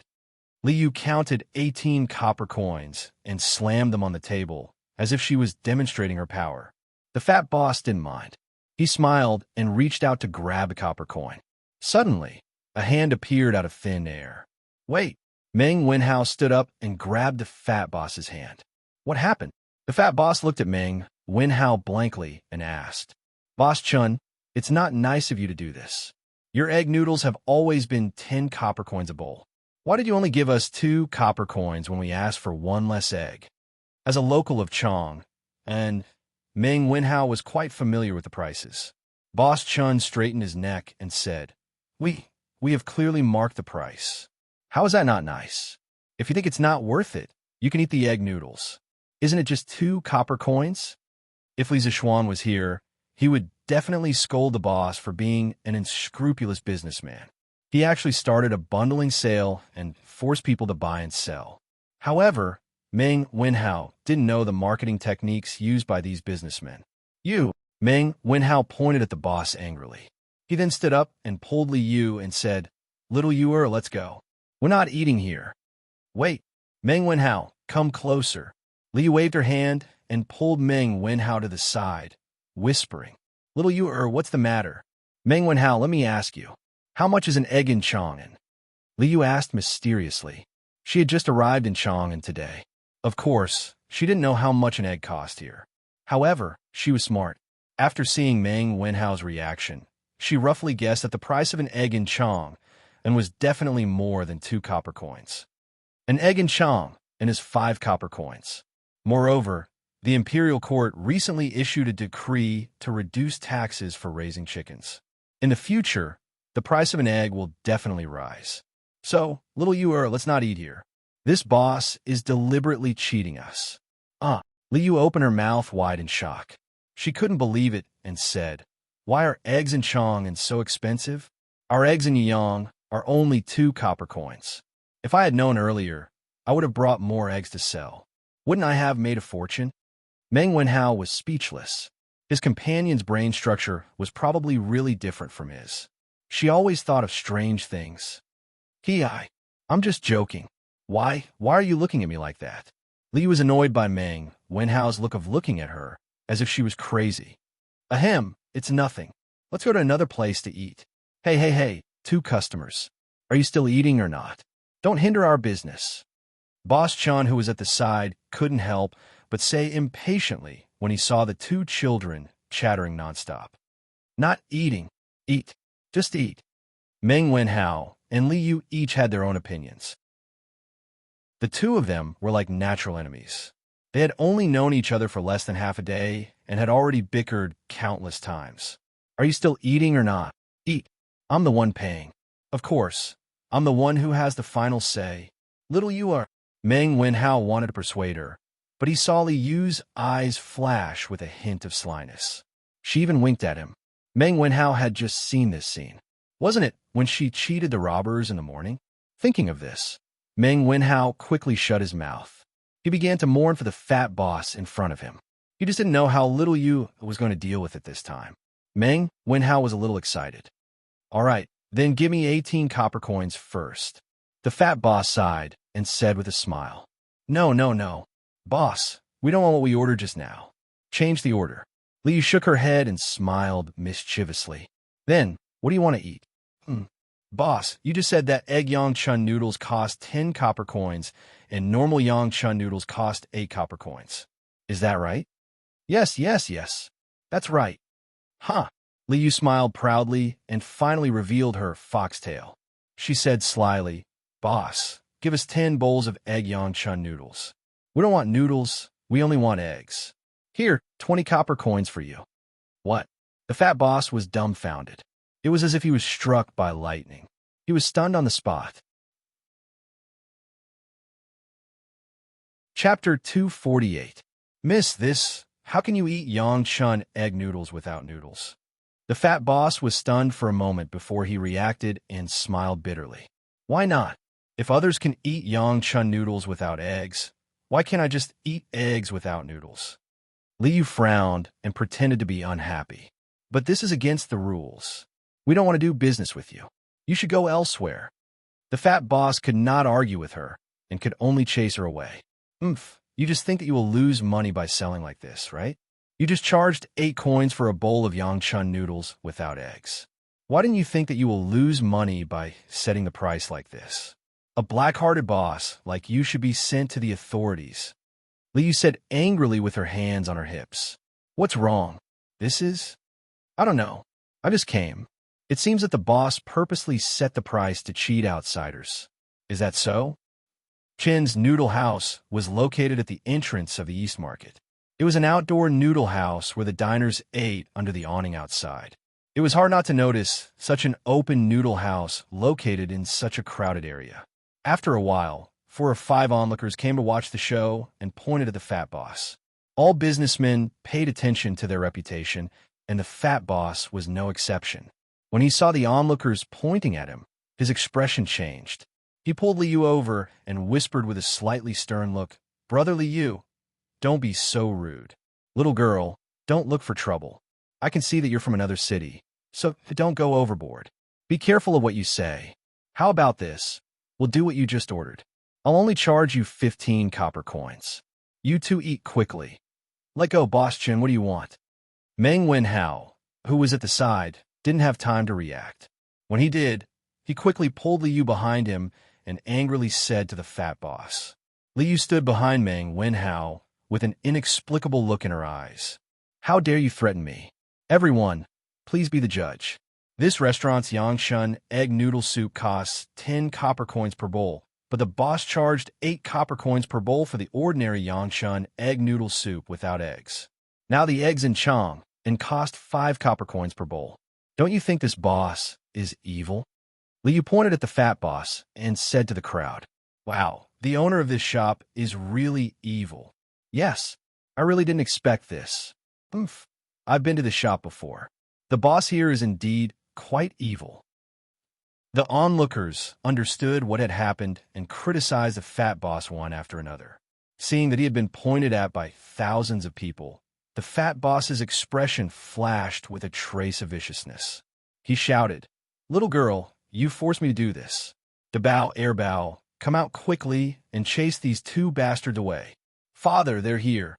In the house, two huge young men immediately came out. They were about 7 feet tall, 2 meters, and were obviously much taller than the average person. Moreover, they were bigger than the fat boss. What was even more amazing was that the two of them looked exactly the same. They should be twins. As soon as the two 7-foot giants appeared, everyone was shocked. Meng Wenhao and Li Yu were dumbfounded. They looked up at the two giants, and the onlookers who were watching the show became nervous. They didn't dare to point at the fat boss anymore. The fat boss was very satisfied with the crowd's reaction. He nodded his head and pointed at Meng Wenhao and Li Yu. He said to his two sons, "Dabao, airbao, these two kids are causing trouble. Quickly throw them away. Father will make good food for you later." "Okay, father." Not sure if it was Dabao or airbao, but they answered excitedly. The two giants then walked towards Meng Wenhao. "Stop, under the emperor's feet. Boss Chen, you purposely hurt people like this. Aren't you afraid that the people from Wuhou government will arrest you?" Meng Wenhao stood in front of Li Yu to protect her and said with a strong front, "Hee hee, which eye of yours saw me hurting people? I'm just chasing away evil customers. Which law did I break?" The fat boss sneered. "You? Then you don't have to chase us away. We'll leave on our own." Meng Wenhao was furious, but considering Li Yu's safety, he could only give in temporarily. "Fat boss, then it's best not to. Why should we leave? I don't believe that in front of so many people. What can you do to us?" Before the fat boss could finish, Li Yu used the numbers advantage and interrupted him. "Hey, little girl, you don't know the immensity of heaven and earth. I'll see who will help you today. Dabao, airbao, go." "Yes, father." The two giants did not hesitate and walked towards them. Pung pung. Those who were close to them could even hear the tremors of the earth. It was easy to imagine how huge these two giants were. The crowd that Li Yu relied on did not follow her expectations and came out to fight for justice. Instead, after feeling the terrifying aura of the two giants, they scattered like birds and beasts. They did not dare to stay and watch the show. Hey, why did you all leave? You're not loyal?" Li Yu was also a little flustered at this moment. She was a little annoyed as she shouted at the fleeing crowd. "Little Yu, don't shout. Run." Meng Wenhao angrily pulled Li Yu and turned to run. You want to run? You ruined my business. How can I let you go so easily?" Dabao, airbao, chase after them and teach them a lesson. The fat boss sneered from behind. "Yes, father." The two giants had long legs. They caught up with Meng Wenhao and Li Yu in a few steps. Two big hands appeared behind Meng Wenhao and Li Yu's neck. Then, the two giants lifted Meng Wenhao and Li Yu up from behind. Hey, damn fatty, what are you doing? I don't like people like you." Li Yu's legs were kicking wildly, but he did not forget to talk nonsense. Meng Wenhao really wanted to go over and cover her mouth. This was a classic example of cheating teammates. You're the damn fatty." A flash of anger flashed across the giant's face as he threw Li Yu out. The other giant also threw Meng Wenhao out. Li Yu was so scared that she screamed with her eyes closed in the sky. "All right, stop screaming. You didn't fall to your death."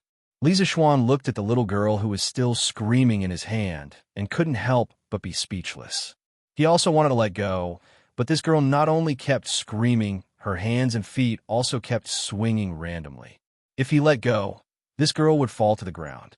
Fortunately, Li Zishuan's strength was great, so he was able to carry one person with each hand.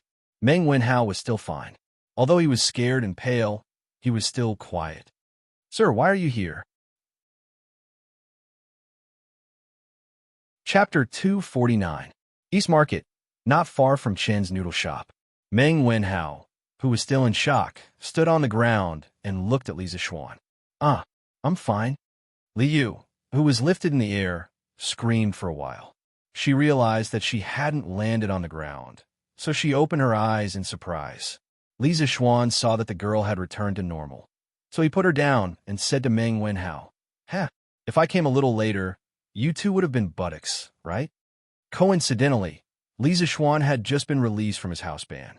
On his way to the workshop, Li Zixuan happened to see Meng Wenhao arguing with the fat boss. Li Zixuan sat in the carriage and listened carefully to their argument. After he figured out the cause of the matter, he wanted to come over and take a look. Then he saw Meng Wenhao and Li Yu being thrown into the air by the giant baby. In a moment of desperation, he didn't care about anything else. He used cloud-piercing steps and saved the two children, preventing their buttocks from being buttocks. Meng Wenhao scratched his head awkwardly and said, "Sorry for the trouble, sir." "Hey, it's no big deal."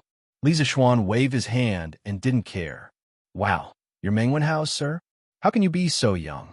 Shouldn't sir be an old man with a white beard? Also, why do you know martial arts?" Li Yu's heart was quite big. Just now, he was almost scared half to death. Now that he heard the conversation between Meng Wenhao and Li Zixuan, it was as if he had discovered a new continent. He circled around Li Zixuan and sized him up while sighing. "Li Zixuan, little you don't be rude. This is my sir. He saved us just now." Meng Wenhao wouldn't argue with Li Yu about other things, but when it came to his sir, Meng Wenhao wouldn't allow Li Yu to be rude. I'm fine." Li Zixuan waved his hand and looked at the two children. He joked, "Wenhao, take your little girlfriend and stay by the side. Let me have a good talk with this shop owner." He had been watching for a while and naturally saw Meng Wenhao shielding Li Yu behind him. He could not help but tease him. However, he was naturally wasting his feelings. How could the ancients have the concept of boyfriend and girlfriend? In ancient times, free love was not advocated. If two people wanted to confirm their relationship, they had to be engaged before they got married. Before that, the relationship was just a normal relationship. It could not be called a boyfriend and girlfriend relationship. Sir, what little girlfriend?" As expected, Meng Wenhao was dumbfounded. Where did this madman come from? How dare he meddle in other people's business? Don't think that just because you know a few tricks, you can learn to fight for justice. The fat boss originally thought that with his two sons involved, there would definitely be no suspense, so he didn't pay much attention to this side. However, when he inadvertently glanced over and saw that Meng Wenhao and Li Yu were still acting as if nothing had happened, he immediately walked over and scolded Li Zixuan. "How dare you? Are you blind? Why don't you look at this?" As a lackey, San Bao was very conscious. When he saw the fat shop owner's arrogant attitude towards his young master, he quickly jumped out and scolded him. However, before he could finish, Li Zixuan stopped him. "San Bao, you go to the side too. This shop owner bullied his student. How could he let him off so easily?" If he allowed San Bao to announce his name and identity, wouldn't it be too boring? Yes, young master." San Bao scratched his head and replied before quickly retreating to the side. Bullying children with brute force. What kind of ability is that? Are you two going to come at me together, or three at once?" Li Zixuan did not waste time with the fat shop owner. He was dressed in a white shirt and stood with his hands behind his back as he spoke calmly. Invisible pretentiousness was the most fatal.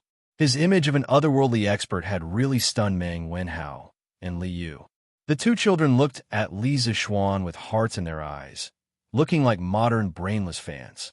Three at once. The fat shop owner was stunned. After a while, he reacted and said angrily, "Arrogant. Bao, teach this brat a lesson." "Yes, Dad."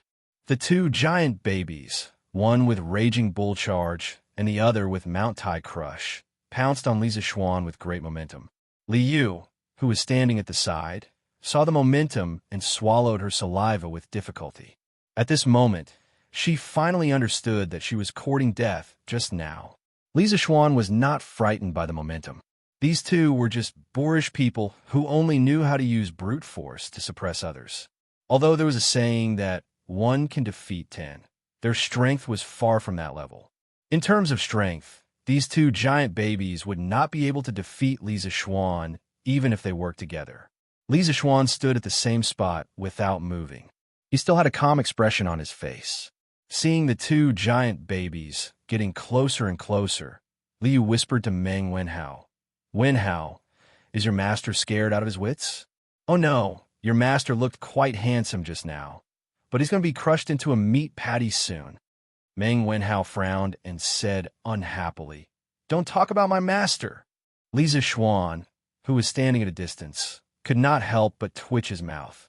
Although the little girl's voice was soft, it could not escape his abnormal hearing.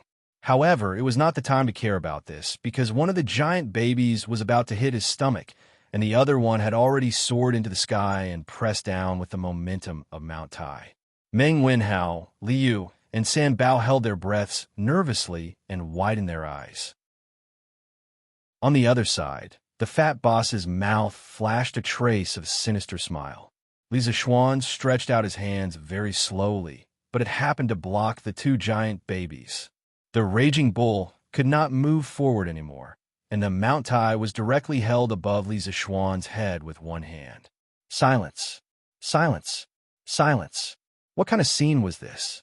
A weak scholar, with his left hand holding a rude giant, and with his right hand holding a fat man, as big as Mount Tai. This scene deeply shocked the hearts of the onlookers. Was he still human? Regardless of whether it was the fat boss, Meng Wenhao, Liu, or San Bao, they all opened their mouths wide and looked as if they had seen a ghost. Ha ha, San Bao. Take it.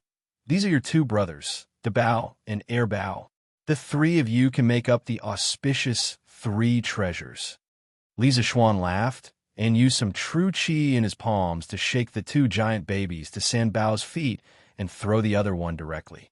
He also just remembered that the names of these two giant babies were somewhat related to San Bao, so he said with some mischievous interest, Young master, San Bao doesn't have a brother. San Bao has been an orphan since young. San Bao did not know what the auspicious three treasures were, so she said with a confused face. Chapter 250. Wenhao, why don't you introduce them to me? In the carriage, Li Zishuan looked at the two children and asked with a smile. After he showed his strength, the fat boss was so scared that he wet himself. He quickly came up to apologize. From the beginning to the end, he didn't even need to reveal his identity. This was what Li Zishuan always believed in. He used strength to convince people and not to use power to suppress people. With his current status, he didn't need to be so calculated with these people. They were all trying to make a living, and it wasn't easy for them. There was no need to kill them because of this. After punishing the father and son, Li Zishuan brought Meng Wenhao and Liu into the carriage. After all, the environment in his carriage was much better than the small noodle shop. Meng Wenhao felt that Li Zishuan was looking at him, and Liu strangely. He scratched his head and pointed at Liu. Sir, I am Liu. Sir, you can call me Little Yuer. I came to Chang and to look for my family. This carriage is really big. Sir, your family must be very rich. Without waiting for Meng Wenhao's introduction, Liu introduced herself. After this girl got on, her eyes wandered around the carriage. The luxurious interior shocked her. Little Yuer. Li Zishuan was thunderstruck. He muttered to himself and then looked at Liu. With a strange expression, he asked, Little Yuer, have you heard of someone called Hua Wu Kei? Hua Wu Kei? Never heard of him. What a weird name. Liu sat on the sofa and thought for a while. Then she rolled her eyes. Li Zishuan really wanted to tell her that the two of them were good brothers in a certain dimension. However, this would cause a lot of questions. He suddenly remembered that Liu said that she came to Chang and to look for her family. He asked, Little Yuer, what is the name of your family? Tell me, and I might be able to help you.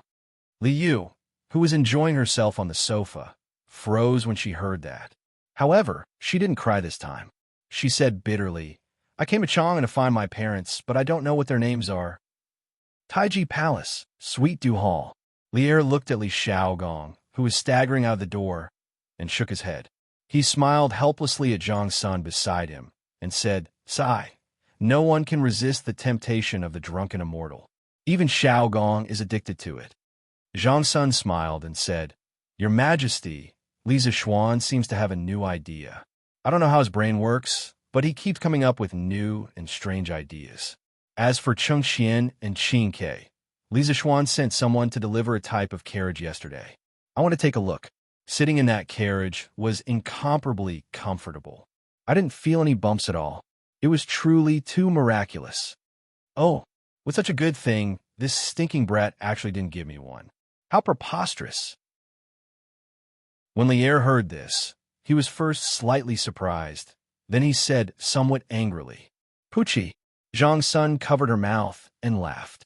"Your Majesty, as the ruler of a country, how can you be angry with a child?" After laughing, she poured a cup of tea for Lier and continued, "Actually, speaking of which, I have seen Sinan. It is indeed cumbersome. I don't know what Li Zishuan will come up with this time. If he can really solve the problem of identifying the direction of the navy, there was no concept of a navy in the Tang Dynasty. As long as it was an army on the water, it was called the navy. This time, I might as well raise his title by one. Let's see if this brat can seize this opportunity." Lier took a sip of tea and said with narrowed eyes, "Your Majesty, you actually value this thing so much? After all, they have been in each other's shoes for so many years." Zhang's son quickly understood the meaning behind Lier's words. Lier nodded. He took Zhang's son in his arms, looked to the south, and said meaningfully, "This time the 20,000 Navy is going south to explore the way. If the small country of Nanyang is really as rich as Li Zishuan said, then when the Tang Dynasty is really at peace, it is not impossible." It had to be said that Lier was a very pioneering monarch. Unlike other monarchs of later generations who blindly pursued the idea of governing the country with benevolence and righteousness, who thought that they were the best country in the world and disdained to compete with the surrounding small country for benefits, Lier had always pursued the way of being a saint inside and a king outside. In terms of internal governance, he selected capable people and paid attention to the people's livelihood. In terms of ethnic relations, Lier not only used force to conquer the tribes that caused border troubles, but also paid attention to comforting the tribes that came to submit to him with benevolence. This was a saint inside and a king outside. All of his actions were carried out with the starting point of the internal stability and prosperity of the Tang Dynasty as the starting point. To a certain extent, Lier was a very aggressive monarch. To have such a valiant emperor in the Central Plains, it was a misfortune for the Turks, Tibetans, Tiuhun, Goryeo, and other neighboring countries. Although Lier did not directly say what he wanted to do, Zhang's son knew what her husband was thinking. She could not help but open her mouth in shock. She wanted to say something, but nothing came out. "Oh, I see. Little Yuer, don't be sad. I will help you ask around and find out which family lost a child named Liu 11 years ago." East Market entrance, inside the carriage. After Li Zishuan heard about Liu's background, he felt sympathy for her and quickly comforted her. "Thank you, Mr. Li." Every time she told someone about her background, Liu's heart would ache. However, after hearing Li Zishuan's words, she felt a little better. "Hee, it's okay. I just heard from Wenhao that you met a bandit in Chang'an City. I didn't expect you to learn so well." In order to ease the atmosphere, Li Zishuan talked about the interesting story of Li Yu and the bandit. "Mathematics? What is mathematics? I have never been to school. It's just that the bandit was too stupid. That's why I was able to get away with it." Li Zishuan could not help but mourn for the bandit. He failed to rob and was cheated of his money. After that, he was scolded as a fool. No one could be as unlucky as him. However, this little girl had never been to school. Her reaction was so fast, and her logical ability was so strong. It was really rare. "Little Yuer, you have no relatives or friends in Chang'an City. How do you plan to settle down?" Li Zishuan thought about it and asked. Li Yu's face turned bitter. She touched the 300 coins in her purse and said, "Ah, how about I stay in an inn?" Li Zishuan laughed and said, "With your 300 coins, I'm afraid you can only stay in an inn for 10 days at most. Don't you need to eat? Also, you have used up all your money and you haven't found your parents. Where are you going?" Li was speechless for a moment. Meng Wenhao looked at Li Zishuan and begged, "Sir, how about you help me?" Li Yu's eyes lit up. She giggled and said, That's right. Sir, your family is so rich. I can work for your family. You can pay me. However, it's just working, not being a maid." I'm so pretty, I don't want to be a maid. Li Zixuan looked at Li Yu's dirty face and messy hair. He really did not know how this girl had the nerve to say such words. Chapter 251. "A little Yuer, can you read?" Li Zixuan thought for a while and asked. Although he didn't have much of a relationship with Li Yu, on one hand, Li Zixuan was moved by Li Yu's experience and her intelligence. On the other hand, looking at the situation, his most proud student seemed to be interested in the little girl. Should he help them? Or should he? Yes. When I was young, my aunt taught me how to read. Although Lu Yixue did not know mathematics, she knew a little about poetry. In addition, she treated Li Yu as her own daughter. Of course, she would take the time to teach Li Yu how to read. Well, since little Yu is not willing to be a servant, how about this? Our workshop is lacking reporters. You can earn money by writing news. Li Zixuan thought for a while and suddenly slapped his thigh and said excitedly. This little girl's mind was jumpy and she had a weird personality. Her words were also humorous. He wanted her to try being a reporter and see how it would turn out. What is a reporter? What is news? Li Yu felt that the people in the city were not friendly. They kept saying words that the people in the countryside had never heard of. Meng Wenhao also looked at Li Zixuan curiously. After reading the newspaper for so long, he knew what news was, but he did not know what a reporter was. Li Zixuan took a few newspapers from the table and handed them to Li Yu. Little Yu, take a look at what the news is about. Then, the reporter is the person who writes the news. I call him a reporter. If you can write a similar article, then come work in the editorial department. For every article you write, I will give you 100 coins. How about it? Okay. Li Yu was extremely excited and quickly agreed. Meng Wenhao's eyes flashed with envy. Even if she only wrote one article a day, she could earn 3,000 coins a month. This salary was not low. Li Zixuan smiled and looked at Meng Wenhao. Wenhao, why are you out today? Aren't you studying at home? All right. Sir, the newspaper said that the imperial court sent the navy to escort the fleet to the south. Do you know about it? Meng Wenhao just remembered the reason why he came out today. He looked at Li Zixuan with a glimmer of hope in his eyes and asked, Yes, I know. What's wrong? Sir, because of the imperial court's decree, countless merchants flocked to buy ships. Correspondingly, the merchants also crazily recruited sailors. My father joined them because of the rich reward from a shipowner. I heard people say that there are countless dangers in the sea, so I tried to persuade my father not to go out to sea. However, he was not persuaded. I was very depressed, so I came out to relax. I beseech you to help me persuade my father. This student is willing to pay any price to repay your kindness. Meng Wenhao cupped his hands and bowed. Li Zixuan was speechless.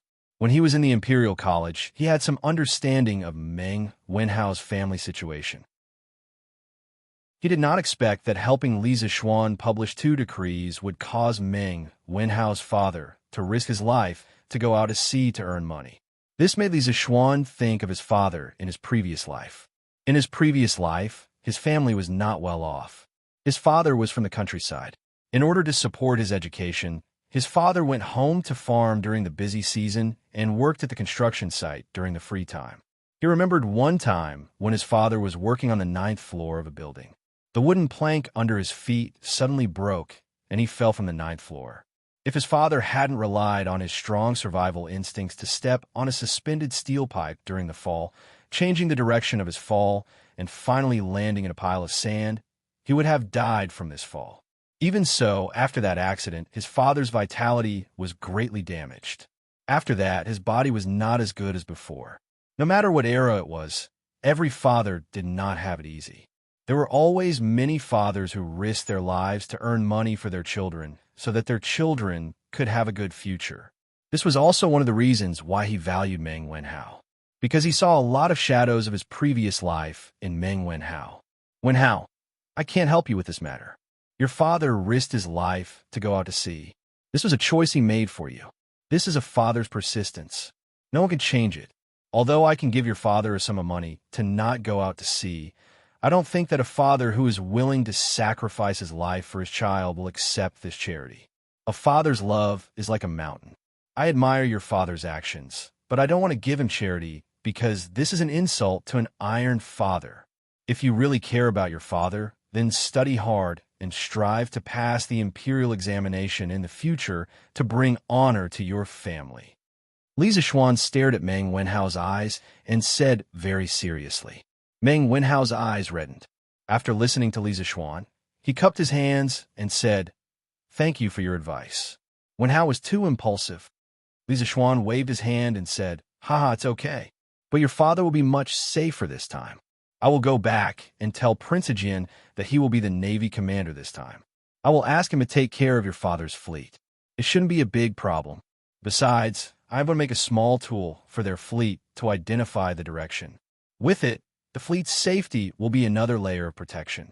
Wenhao, if you have nothing to do in the afternoon, why don't you come with me to the workshop and see this magical tool?" Yes, I can't ask for more."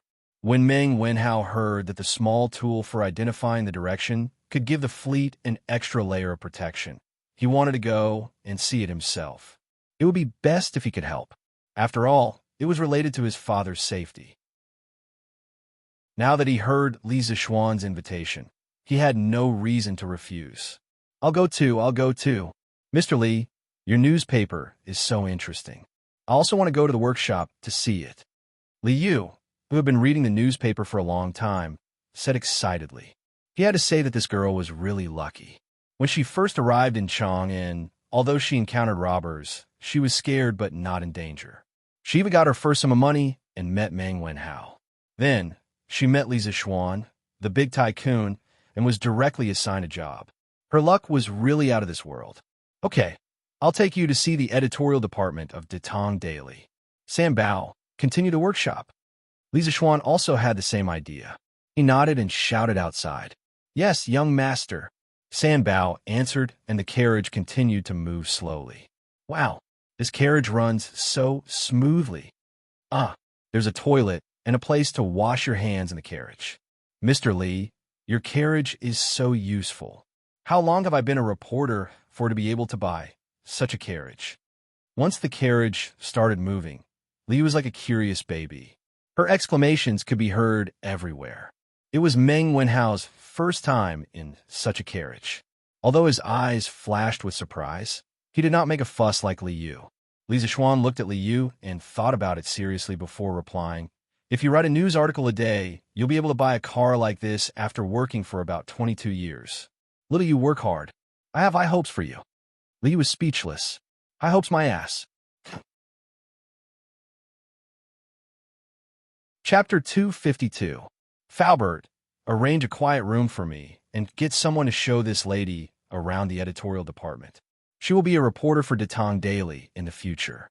Let her familiarize herself with Ma Zhou with her future job. Li Zixuan instructed Faubert when they arrived at the workshop. "Yes, young master. Song Xiaoxi, bring this lady to the back hall to look for Steward Ma." Uncle Fu nodded and called Song Xiaoxi over, instructing him. "Yes, lady, this way, please." Then Mr. Wenhao, I'll take my leave first. Li wasn't afraid of strangers at all, but she knew that if Li Zixuan wanted to harm her, he wouldn't need to go through so much trouble. Since that was the case, now that she was in Li Zixuan's territory, what was there to be afraid of? Where couldn't she go? You go first." Li Zixuan nodded, and Li Yu followed Song Xiaoxi. Faubert smiled and said, "Young master, please come with me. Young master, please come with me. There is an office specially prepared for you here." Faubert wasn't talking nonsense, but it was true.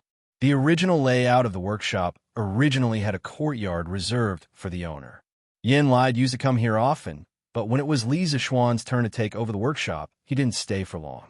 Every time, he left after assigning tasks to everyone. Li Zixuan replied with an "oh" and led Meng Wenhao, San Bao, and the others to follow behind Uncle Fu. After making many turns, they arrived at a small courtyard. Li Zixuan looked at this unfamiliar courtyard and raised his eyebrows in surprise. At the same time, he was a little embarrassed. He was not qualified to be a big boss. He was not even familiar with his own territory. "Young master, this is the place." When Minister Yin came over, he handled his business at Drunken Wind Pavilion. This courtyard has always been cleaned. "Young master, You can go in directly. Fubo stopped and pointed at the independent courtyard with the words Drunken Wind Pavilion hanging in front of him. Yes, thank you, Faubert. I'm here today to make a small tool. I'll get Sambao to get some materials from you later. Faubert, you can give me whatever you want. If you have something to do now, you could go ahead. Li Zishuan nodded his head in satisfaction. This office was not bad. Compared to the laboratory he had been in his previous life, although this place did not have the professional modern laboratory equipment, the environment was good. Such a quaint, independent courtyard, if placed in the modern era, would be worth more than all the equipment in his laboratory combined. As for the professional equipment, it's fine if I don't have it now. I have so much stock in my mind. Why would I be afraid that I can't upgrade the industrial foundation of the Tang Dynasty? And, young master, this old man will take his leave first. Faubert cupped his hands and walked away with a smile. Although he didn't know what Li Zishuan was up to, he would know when the time came. There was no need to rush. Iron Egg, where's your master? Today, Li Tai had come a look for Li Zishuan to continue listening to his novel. As usual, this fellow didn't let anyone announce his arrival and directly swaggered in. However, he couldn't help but feel a little puzzled when he found nothing. Seeing Iron Egg passing by, Li Tai quickly stopped him and asked. Iron Egg was speechless. It was rare to see someone like Li Tai walk into someone's house and look for the owner. Your Highness Prince Wei, my master went to the workshop. He went to the workshop? How is that possible? Isn't he still under house arrest? The news that Li Zishuan's house arrest was lifted in advance hadn't reached Li Tai's ears yet. Therefore, the little fatty was surprised. His Majesty lifted my master's house arrest and asked him to make some small tools to guide the way for the fleet in 7 days to prevent them from getting lost on the sea. Iron Egg explained patiently. Since there's something so interesting, I'll go take a look too. When Li Tai heard this, his interest was immediately piqued. Aside from the novel, what he admired the most was Li Zishuan's ability to stir up trouble. Scooters, curved plows, immortal drunkenness, and luxury caravans were all new items that were popular in Chang. Now that there was obviously something fun to do, Li Tai naturally wanted to personally take a look. Hey, Your Highness, wait, I'll go too. Aren't you going to review your lessons? I'm done. Sir, do you think it's okay this time? In Drunken Wind Pavilion, Meng Wenhao was assigned by Li Zishuan to magnetize the embroidery needle. He bitterly ground the needle on a magnet for nearly half an hour before showing it to Li Zishuan again. Li Zishuan took it and sucked on the small iron nail next to it. After finding that the magnetism was good, he nodded and said, Well, it's okay. Then he fixed the magnetic needle on a very thin piece of wood and put it in a bowl of water with the piece of wood. The tip of the magnetic needle turned for a while and pointed to the south. Li Zishuan smiled and said, Wenhao, look, with this, you can tell north from south, right? Meng Wenhao came forward and looked at it. He was surprised and said, It's true. Li Zishuan smiled and said, Haha, this is called a compass. Later, paint the two ends of the needle with different colors. Paint the end that points to the north red and the end that points to the south white. In the future, no matter when and where, as long as people have this compass, they will be able to tell north from south. Master, this is a good idea, but I really don't understand. This needle is just ground on a magnet. Why can it tell the direction? Meng Wenhao exclaimed in admiration. Then, he frowned deeply and asked doubtfully, What good thing? Let me see. At this time, Li Tai directly pushed the door open and ran over excitedly. Master, Iron Egg was not as arrogant as Li Tai. He respectfully greeted Li Zishuan, but he felt a little guilty. After all, at this time, he should be reviewing his homework at home. Qin Ke, Iron Egg, you're here? Li Zishuan nodded and did not say much. Next, he needed to spread some knowledge of physics. Iron Egg came at the right time, so he did not need to explain alone in the future. Master, this is the tool you made to tell the direction. Isn't it too simple? Li Tai looked at the simple compass in the bowl and complained. Haha, it's so simple. Why did anyone come up with it in the past few hundred years? Qin Ke, don't be so arrogant. Many new things are very simple when they first come out, but what they represent is the progress of civilization. This is a qualitative leap. Moreover, this compass is only a prototype now. I will ask Faubert to make some modifications on this foundation. When the time comes, it will look a lot better." Lisa Schwan smiled faintly. Li Tai listened and thought seriously, then nodded and said, "Master, you're right. I'm arrogant. So this thing is called a compass. Can you tell me how this compass can tell the direction?" Chapter 253. Inside the room. Meng Wenhao, Li Tai, and Iron Egg all looked at Li Zixuan with curiosity. Li Zixuan carefully sorted out the relevant knowledge in his mind, and then slowly said, "Wenhao, Qinke, Iron Egg, if I want to explain to you why this compass can point to the direction, then I have to start from the ground we are standing on. I don't know if you have heard of the square sky and round earth in Zhengzi. In terms of knowledge, Li Tai was the most knowledgeable. It couldn't be helped who asked the Li family to have so many books. Tai has seen this before. "Sir, are you trying to say that the earth is square?" Li Tai frowned and asked. "No." Li Zixuan shook his head and said, "In fact, the people of later generations thought that the square sky and round earth meant that the sky was round and the earth was square. That was a big mistake. The origin of the square sky and round earth came from the evolution of the Xiantian 8 trigrams. It was the diagram of the square sky and round earth. The hexagrams surrounding it represented the laws of the sky, and the square hexagrams in the middle represented the laws of the earth. The sky was the master, the earth was the second. The sky was yang, and the earth was yin. The two of them resonated with each other, giving birth to all things in the world. Man happened to be made of the essence of the world, so he was regarded as the spirit of all things in the world. He could sense all things in the world and was the most spiritual. Taoism believed that the square sky meant that one's mind must be harmonious in order to be clear. The square sky meant that one must be strict and orderly in life. The square sky and round earth was misunderstood by many people from the beginning. In fact, the concept of a square sky and a square earth was essentially an interpretation of the creation and operation of heaven and earth in the yin and yang system of the Book of Changes. The Book of Changes was the head of all scriptures and the origin of Chinese learning. Its ideological system believed that everything evolved according to yin, yang, and the 5 elements. Therefore, there was an ideological system of yin, yang, and the 5 elements in every ancient subject. For example, Lu Banjing for architecture, inner canon of the Yellow Emperor for life, spring and autumn flourishing dew for governing the country, the art of war for military deployment, green capsule sutra for geomancy, heavenly marrow drop for personal fate, the great unity of human relations for observing people's faces, and so on. Almost every aspect that could be thought of had the thought system of yin and yang in the Book of Changes. This was also the reason why the Book of Changes was regarded as the best of all scriptures. In fact, Li Zixuan had seen these things on a certain forum when he was bored in his previous life.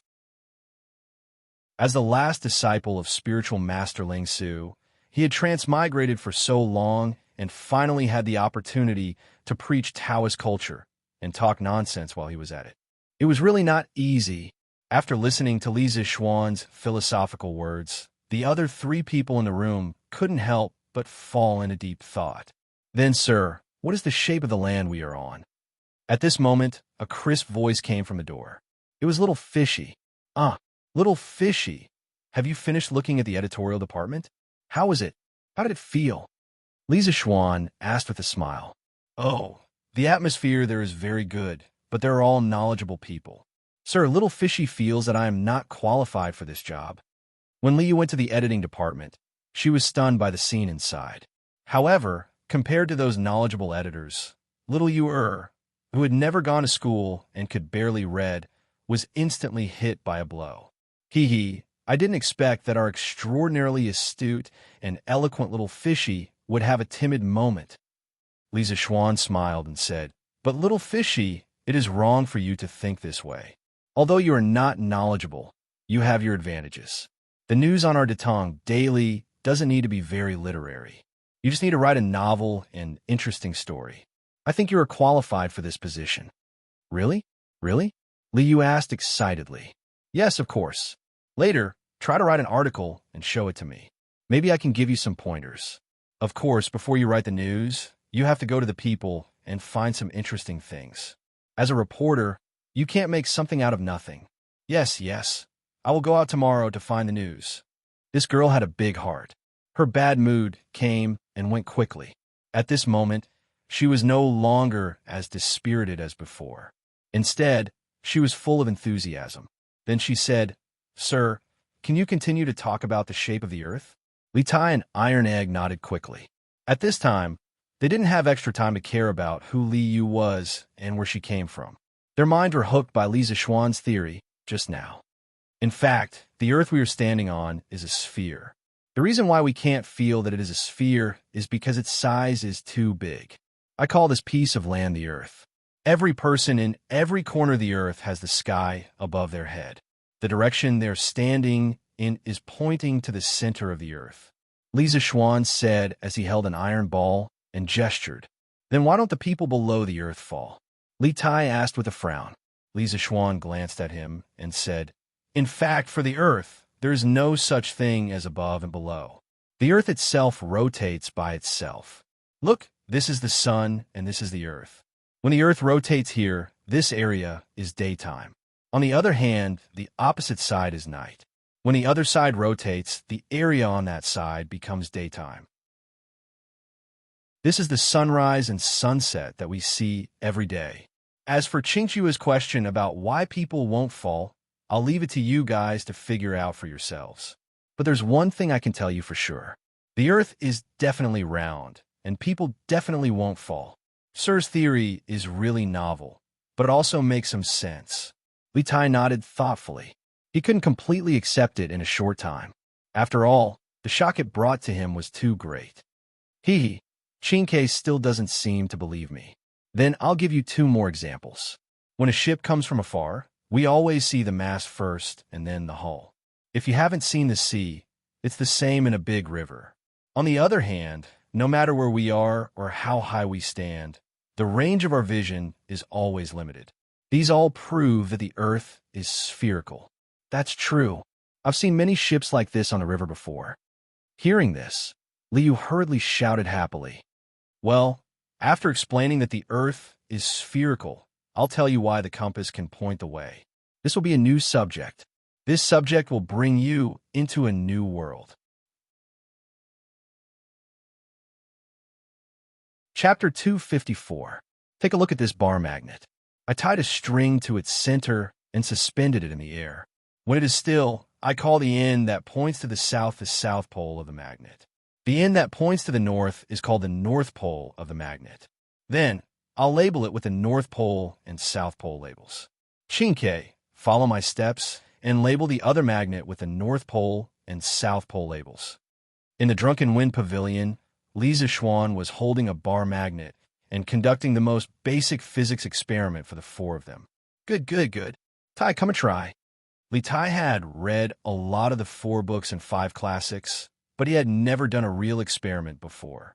He had been watching Li Zishuan play happily from the side and had long been itching for a fight.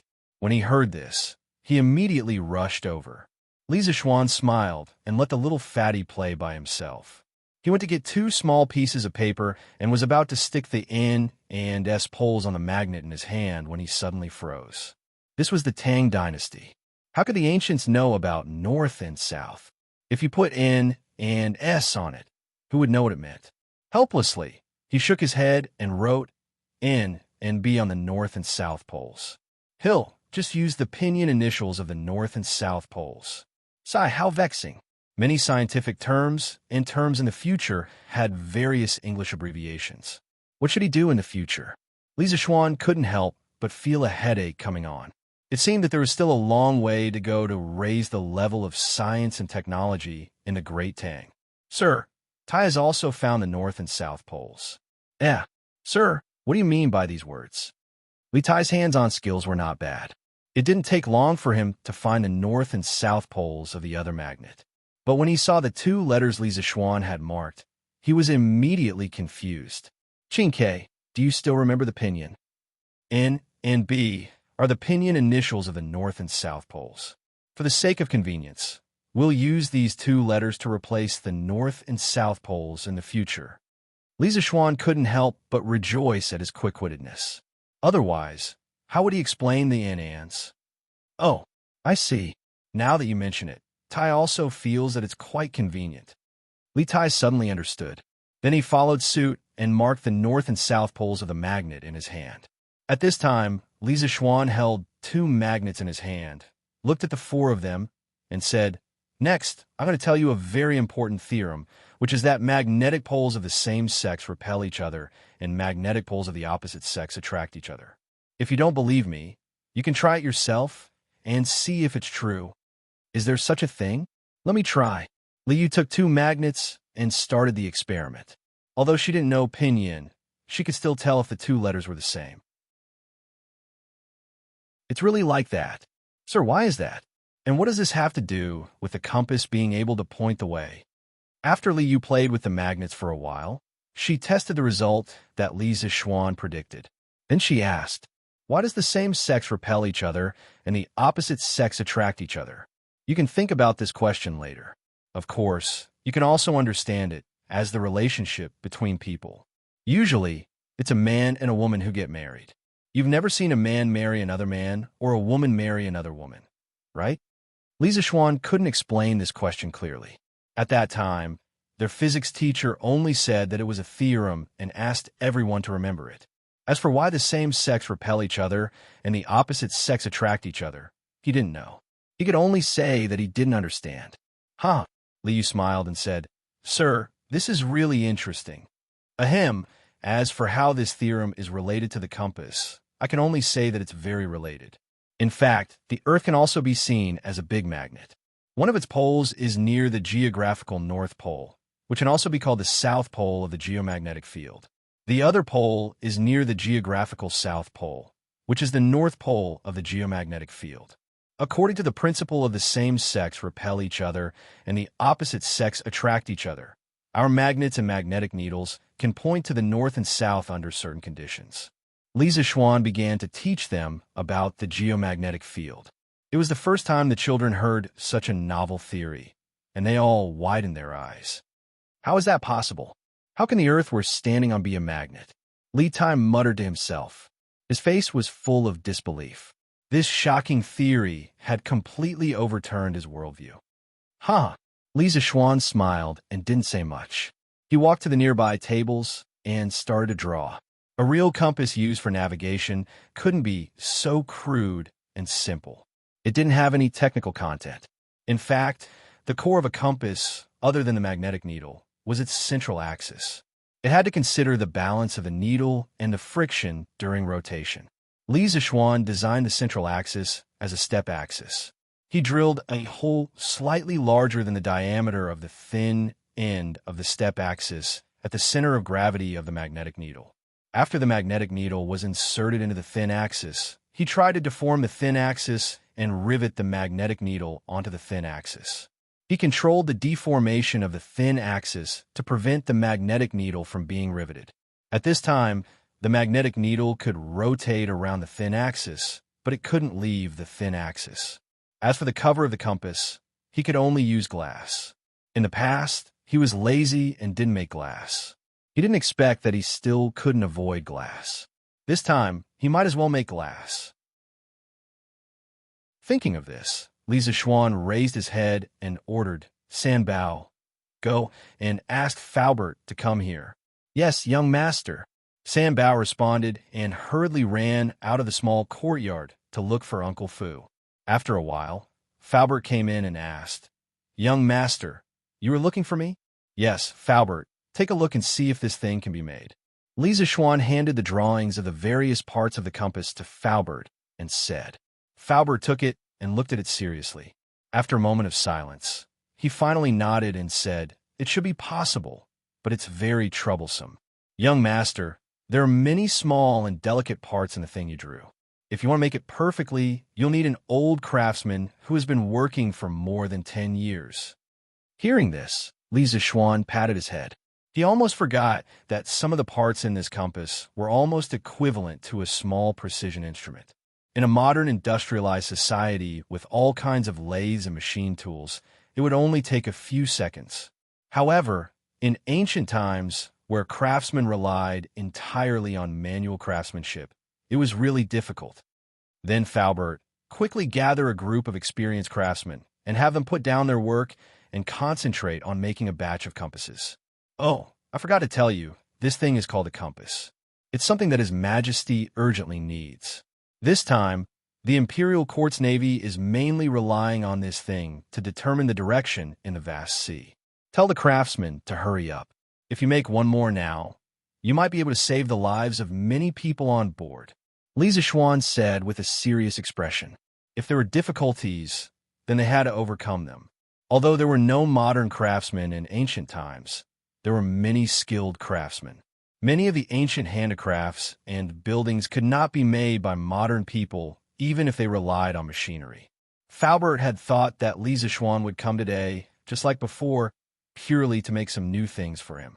He did not expect that Li Zishuan would come with such an important task today. After hearing this, he quickly said with a serious expression, "Young master, rest assured that the workshop will work together these few days to make a batch of compasses." Chapter 255. After Faubert finished speaking, he took the blueprint and turned around to prepare for the manufacturing of the compass. After all, the situation was urgent. "Hey, Faubert, wait." Li Zishuan hurriedly stopped Faubert and said, "Faubert, the upper part of the compass needs a layer of glass. It's colored glaze. Cover it with a layer of colored glaze. Otherwise, the magnetic needle will fall off easily and be damaged easily." Faubert paused and nodded. "Yes, that's true. But this way, the cost of a compass will be too high." Li Zishuan had read countless time travel novels in his previous life. Naturally, he knew that glass was a luxury item in ancient times and was very expensive. He pondered for a moment and said, "Faubert, buy some colored glaze from the barbarian merchants and make a compass first. I need it urgently today." "Yes, young master. It shouldn't be a problem to make one first." Li Zishuan nodded. He looked out of the door and sighed faintly. Then he took out the glass formula and baking method that he had just written on the table and said, "After that, we don't need to buy any colored glaze from the barbarian merchants. You don't need to buy colored glass from the barbarian merchants for the rest of the compass. I have a method to produce colored glass here. The formula and the detailed steps are all written here. You can try to figure it out later. In a day or two, our workshop should be able to produce colored glass ourselves. Furthermore, it's even purer than the colored glass sold by the barbarian merchants. Those barbarian merchants have made so much money from our Tang Empire by relying on the crude manufacturing process of colored glaze. Now, it's time for them to be eliminated." "What?" Uncle Fu couldn't help but cry out in surprise. What Li Zishuan said was simply too shocking. Ever since the colored glaze was spread to the Central Plains, it wasn't that people hadn't thought of imitating it, but none of them had ended in failure. This was because just by looking at the surface, it was impossible to tell the composition of the colored glaze, let alone imitating it. "Young master, you really have a way to bake colored glaze?" Faubert, you should be able to make it after trying a few more times according to the manufacturing method that I wrote for you. However, you have to keep it secret. The formula of Lu Li should be top secret in the workshop. The fewer people who know about it, the better. As long as he knew the formula and firing steps of the glass, the manufacturing process would not be too complicated. Since he was the same as countless people who had transmigrated and created glass, how could he not take the opportunity to make a fortune? How could he be worthy of others? In fact, the glass manufacturing process in China began in the Western Zhou Dynasty. However, the glass made at that time was very muddy and far from meeting the requirements of modern glass technology. There is a small story about the people who first discovered glass. It was said that more than 1000 BC, a European Phoenician merchant ship full of the crystal mineral natural soda sailed on the Belus River on the Mediterranean coast. The merchant ship ran aground due to the ebb of the sea, so the crew went ashore one after another. Some of the crew members even brought over a large pot and firewood. They used a few pieces of natural soda as a support for the pot and started cooking on the beach. After the crew finished their meal, the tide began to rise. Just as they were about to pack up and board the ship to continue sailing, someone suddenly shouted, "Everyone, come and look! There are some sparkling and bright things on the sand under the pot." The crew brought these sparkling things to the ship and studied them carefully. They found that there was some quartz sand and melted natural soda stuck to these sparkling things. It turned out that these sparkling things were the natural soda that they used to make the support for the pot when cooking. Under the action of the flame, it chemically reacted with the quartz sand on the beach to produce crystals. This was the earliest glass. Later, the Phoenicians mixed the quartz, sand, and natural soda together and then melted it in a special furnace to make glass balls. This made the Phoenicians a fortune. Around the 4th century, the Romans began to apply glass to doors and windows. By 1291, the glass manufacturing technology in Italy was very developed. Our glass manufacturing technology must not be leaked out. Gather all the glass craftsmen together to produce glass. Just like that, the glass craftsmen in Italy were sent to an isolated island to produce glass. They were not allowed to leave this isolated island for the rest of their lives. In 1688, a man named Naff invented the process of making large pieces of glass. From then on, glass became an ordinary item. In the Drunken Wind Pavilion, when Faubert saw his young master's solemn expression, he knew that the matter of the glass formula was true. He took the formula and cupped his hands with a solemn expression. "Young master, don't worry. This old man still knows the importance of this matter. This old man will personally follow up on the manufacturing of glass. There will definitely not be more than 5 people who know the specific formula. Moreover, these people are all absolutely loyal to the workshop. As for the first compass, it should be able to be made today." Li Zishuan nodded with satisfaction and said, "Well, Faubert, go ahead and do your work. I'll be in the workshop in the afternoon. If you have any questions, you can come and ask me at any time." Faubert heard this, and the solemn expression on his face became more intense.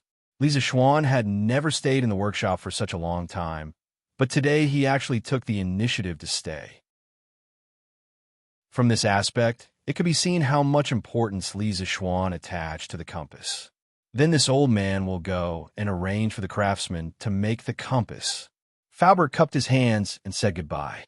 In the room, Li Tai looked at Li Zishuan curiously and asked, "Sir, you really know how to make glass? Can you tell Tai about it?" Li Zishuan rolled his eyes and said in a bad mood, "This is a trade secret. Why should I tell you?" Li Tai choked for a moment. He was speechless and said, "I won't steal your business. Aren't you too stingy? Besides, as a teacher, preaching, teaching, and answering questions is what you should do." Li Zishuan had no choice but to give him a simple introduction to the principles of glassmaking. Li Zishuan had no choice but to give them a simple introduction to the principles of glassmaking. In fact, the manufacture of glass involves another subject. I call it chemistry. The so-called chemistry can be understood as the study of changes. Several things can react with each other and change into other substances. This is the core of the subject of chemistry. If I have time in the future, I can systematically explain this subject to you. Next, I'll briefly talk about the firing principle of glass.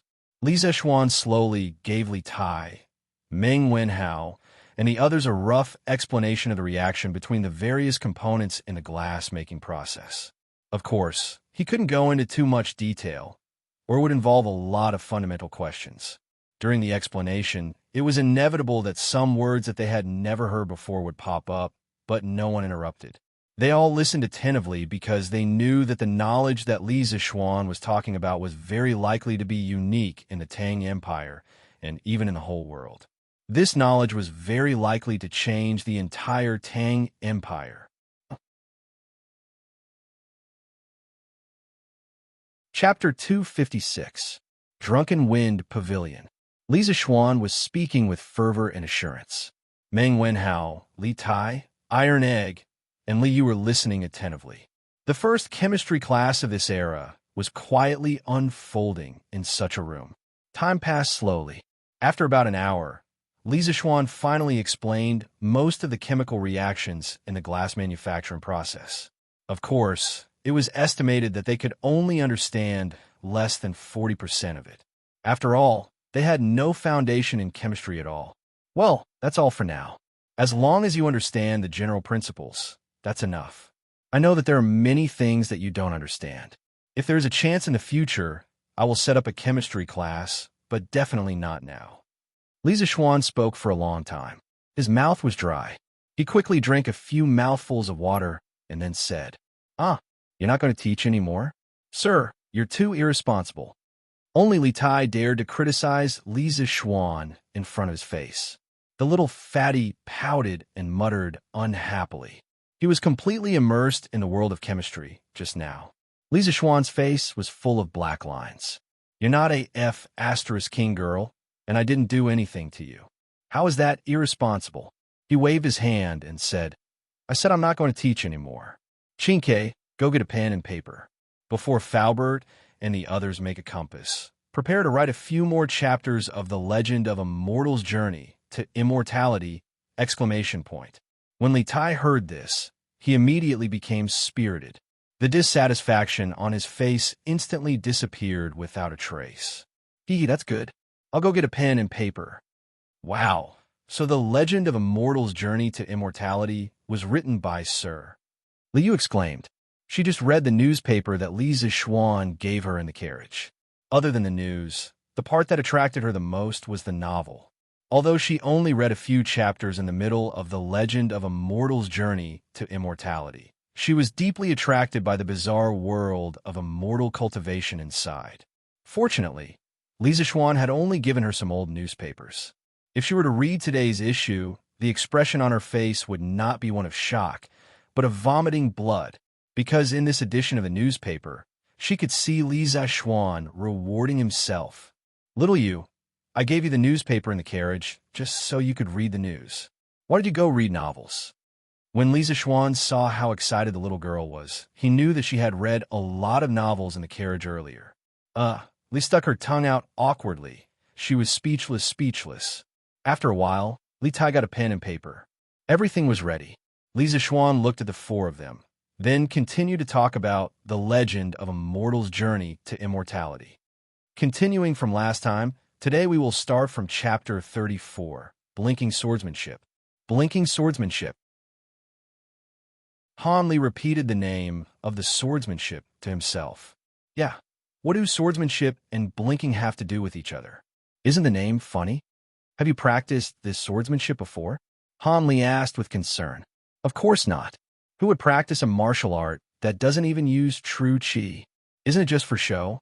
Not to mention me, ever since it was created, no one has practiced it.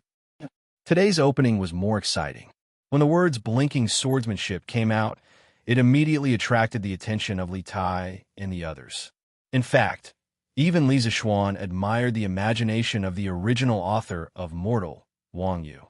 To be able to come up with such a novel swordsmanship, this novel swordsmanship was even more attractive to people like Li Tai and Meng Wenhao, who had never been in contact with online literature.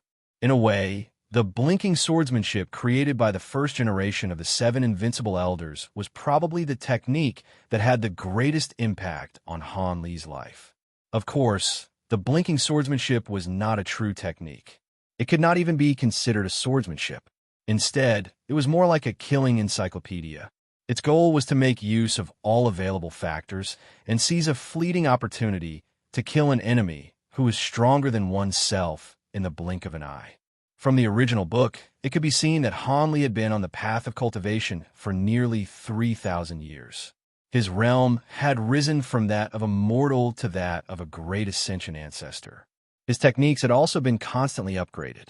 However, this martial art created by a mortal had always influenced him. From this, one could see the power of the blinking swordsmanship. Stealing secret manuals, surprise, 3 untrainables, meeting a spy at night, abnormal conditions, origin of the secret technique, message appearing at night, cloud-winged bird. Everything was ready. In the blink of an eye, another 10 chapters have been talked about. Almost 2 hours later, Faubert finally walked in with a small wooden box. "Young master, look, the first compass has been made." Faubert looked a little tired, but more excited. It could be seen that he had spent a lot of effort on this first compass. Li Zixuan took the box and opened it. He saw a palm-sized compass with a wooden casing lying quietly in the box. As for why the casing was made of wood, it was mainly because iron would interfere with the pointing of the compass. In this era, copper was mainly used to cast copper coins. It was even more precious than iron, so it was not conducive to popularizing. Li Zixuan took out the compass and held it in his hand. The magnetic needle rotated with the dial. When it stopped, he could immediately identify the 4 directions from the dial. Well, that's great. Faubert, thank you for your hard work." Li Zixuan looked a little excited. The degree of perfection of the first compass had exceeded his imagination. Although the pointing of the compass was certainly not absolutely accurate, because the north and south poles of geomagnetism did not completely coincide with the north and south poles of geomagnetism, there was magnetic declination. This had been mentioned by the scholar Xinhua of the Northern Song Dynasty in Dream Creek writings, but to be able to achieve this step was really very good. At least for this time's fleet to go south, this compass could be called a divine tool. The final difference between having and not having a compass was really big. Haha, it's not hard. Young master, the materials for making glass have been prepared. This old man has decided to start firing the glass tonight. After all, time waits for no one. Faubert said with a smile. Li Zixuan couldn't help but say, "Faubert, you are so old. It's better not to stay up late. You don't have to worry too much about the glass. According to the method I wrote, it should be able to be made in 2 or 3 days. Young master, you don't have to worry about this old man's body. This old man has just turned 60 this year. I have been working my whole life. My body has always been healthy. Besides, when the time comes, I will just be watching from his side. It won't take much physical strength. I will be fine." Faubert's face was glowing. From his complexion, he indeed looked more energetic than some people in their 60s. Perhaps a person's heart was full of enthusiasm, which could indeed make his body more energetic. Well, anyway, in any case, your health is the most important. You are now the pillar of our workshop. Li Zixuan saw that Faubert was insistent. He could only compromise helplessly. Haha, thank you for your concern, young master. This old man will go back to work. Faubert was touched. He cupped his hands and said, "Okay."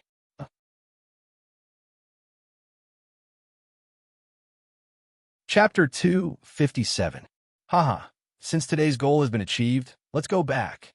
Li Zixuan put the compass back into the wooden box and smiled happily. "Hey, mister, wait a minute. Where will I live? I can't live in the workshop, right?" Xiao Yuer jumped out and asked. Li Zixuan patted his head. He almost forgot about it. "I'll have Uncle Fu arrange for someone to bring you to the broker. When the time comes, you can choose which square you want to live in. You can rent a courtyard in that square and live there for now. I'll give you 5 strings of coins in advance and deduct it from your salary in the future." In the Tang Dynasty, renting a house was very common and not shameful. It was said that Bai Juyi had once rented a house for 18 years. As for how to rent a house, just look for the people in the broker house. This era was not like the modern era, where the city was small. Everyone would know if there was a vacant house, and they would tell each other.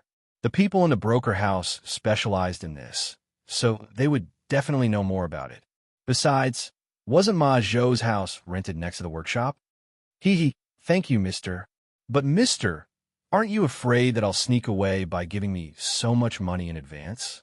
Liu cracked a smile and said mischievously, "If you want to run away, then run away.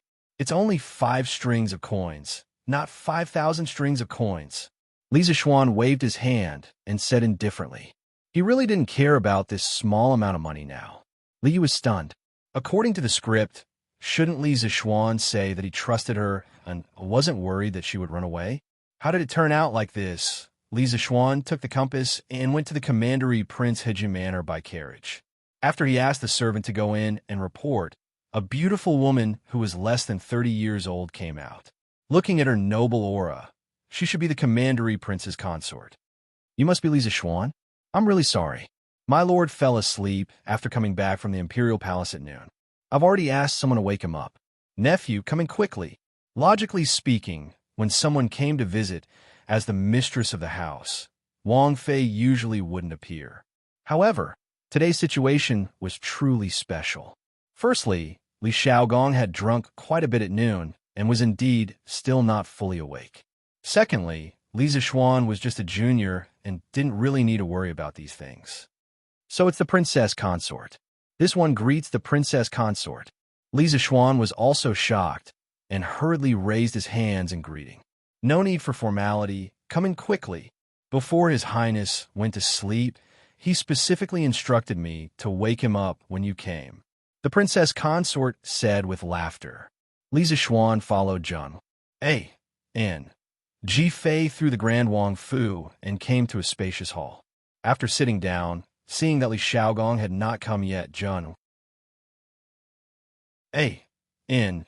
Ji Fei started to chat with Li Zixuan about daily life. Things like how old he was, who was in his family, if he was married, and so on. Li Zixuan did not dare to show any impatience on his face.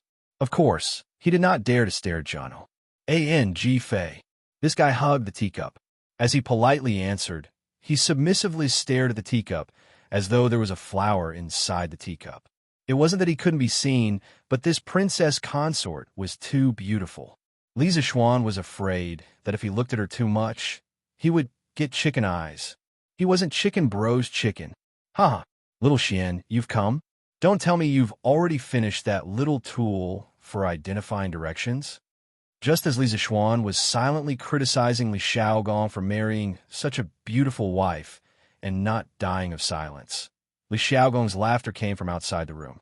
Just as he finished speaking, he saw Li Xiaogong, dressed in dark yellow robes, walk in with an imposing presence. Greetings to the Lord. Haha, rise, rise. The two greeted each other, and Li Xiaogong sat next to the princess consort. At this time, Li Zixuan took out the sandalwood box containing the compass from his sleeve and handed it in front of Li Xiaogong. He said with a smile, Lord, this is the tool this little one made to find directions. It's called a compass. Take a look. Li Xiaogong said with a smile. You are really efficient. As he spoke, he took the sandalwood box. After opening it, he took out the palm-sized compass and then examined it in his hand. He saw the small magnetic needle that was thick in the middle and thin at the ends had a paper dial. After the initial spins, it finally stabilized. Li Xiaogong looked at the direction marked on the dial, and then looked at the direction in reality. He couldn't help but exclaim in shock. Miraculous, really miraculous. Such a small thing can point out north, south, east, and west so quickly. It really is miraculous. This is much better than the compass of the imperial astronomer. The princess consort saw her husband lose his composure and couldn't help but come over to see what kind of miraculous object it was. With a look, she was also attracted by the exquisite and wondrous compass. Lord, this thing is much smaller than the compass, but I didn't expect it to be so useful. And the speed at which it points directions is so fast. Yes, it is so. Little Xian, this thing you made is very good. This prince heard that you have a workshop. That will save us a lot of trouble. This time, there are about 1,300 ships going south, including the civilian ships. You can have your workshop make 1,000 compasses first. At this time, Li Xiaogong was even more confident about leading the navy down south to trade for grain. He waved his hand heroically and said, Li Zixuan's knees weakened, and he almost knelt down. He could not calculate things like Li Xiaogong. It would take at least half a month to make 1,000 compasses. That was because all of the fine components had to be polished by hand. Lord, it is not easy to make this compass, and it is not cheap to make. If you want 1,000, even if the court is willing to pay, our workshop cannot make it in 7 days. Li Zixuan spread his hands with a troubled expression. How expensive can such a small thing be? Boy, don't fool Ben Wang. Li Xiaogong said with a frown. Lord, this boy does not dare to fool you. Look at the cover of this compass. It is made of colored glass. The small needles inside have to be polished by old craftsmen in our workshop to be perfect.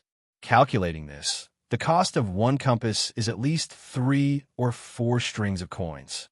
To ensure that he would not lose money, Li Zishuan started to pour out his grievances and calculate the cost for Li Xiaogong. TSK, it really is colored glass. Boy, don't you know how to get some cheap materials? Li Xiaogong looked carefully and then could not help but frown as he scolded. This can protect the internal structure and allow people to see the direction inside clearly from the outside. Other than colored glass, this boy really cannot think of any other material that could be used as a substitute. Li Zishuan was dissing Li Xiaogong for being uncultured in his mind, but explained without a change in expression. Lord, this concubine feels that you should think this way. At this time, Junwang's face smiled and interrupted. Compared to Sinan, this compass is small and fine, but the price is more than 10 times cheaper than Sinan. If you think like this, don't you feel that this compass is much cheaper? Wow, Junwang Fei is really a godlike teammate. Li Zishuan furiously praised Junwang Fei 666666666 in his mind. He had not been lying when he estimated the cost. However, that was only when the workshop did not have the ability to make glass. Right now, the workshop would probably be able to produce glass in a short while. At that time, the cost of this compass would probably not even be enough. The fleet would definitely make a lot of money heading south this time. In comparison, it was not too much for him to earn this little bit of money, right? Yes, Wang Fei's words are very good. Boy, come with Ben Wang to the palace to see His Majesty. This matter needs to be decided by His Majesty in the end. Hearing Junwang Fei's analysis, Li Xiaogong's expression turned joyful as he stood and laughed. Chapter 258. The sun was setting in the west. Looking at the time, it would not be long before all the shops closed.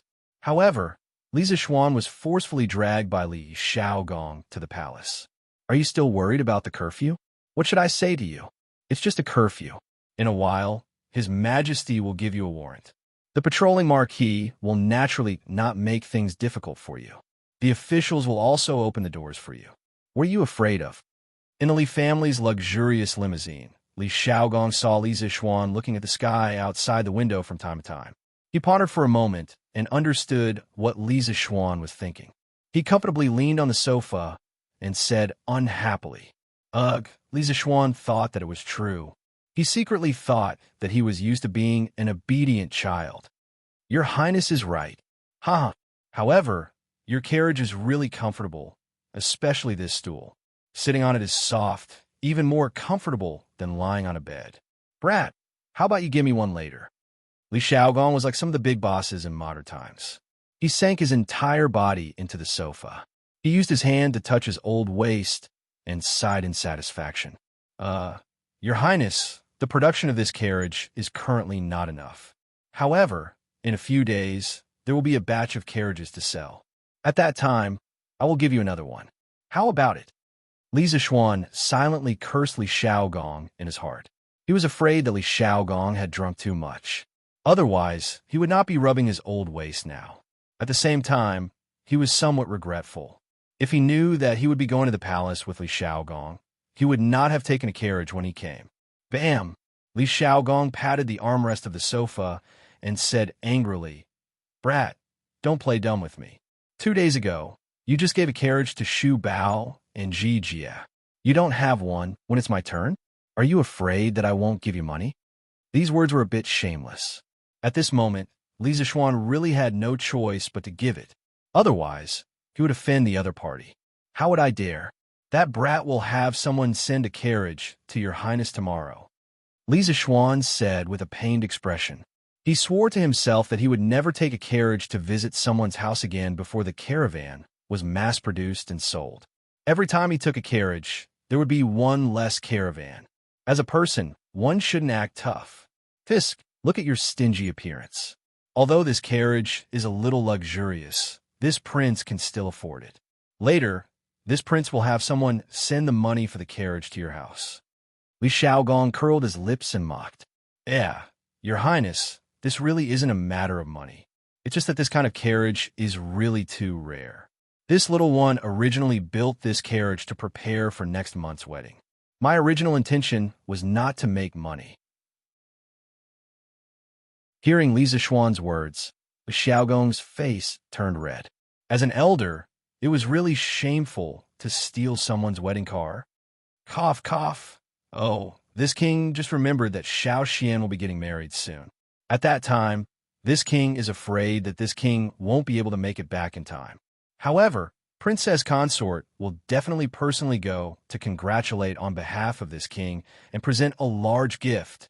In other words, this king would still want this carriage, but when you get married, this king will compensate you with a large gift. Li Zixuan rolled his eyes in his heart. He pretended to cup his hands and said, "Thank you, Your Highness." "Huh, you're welcome, you're welcome."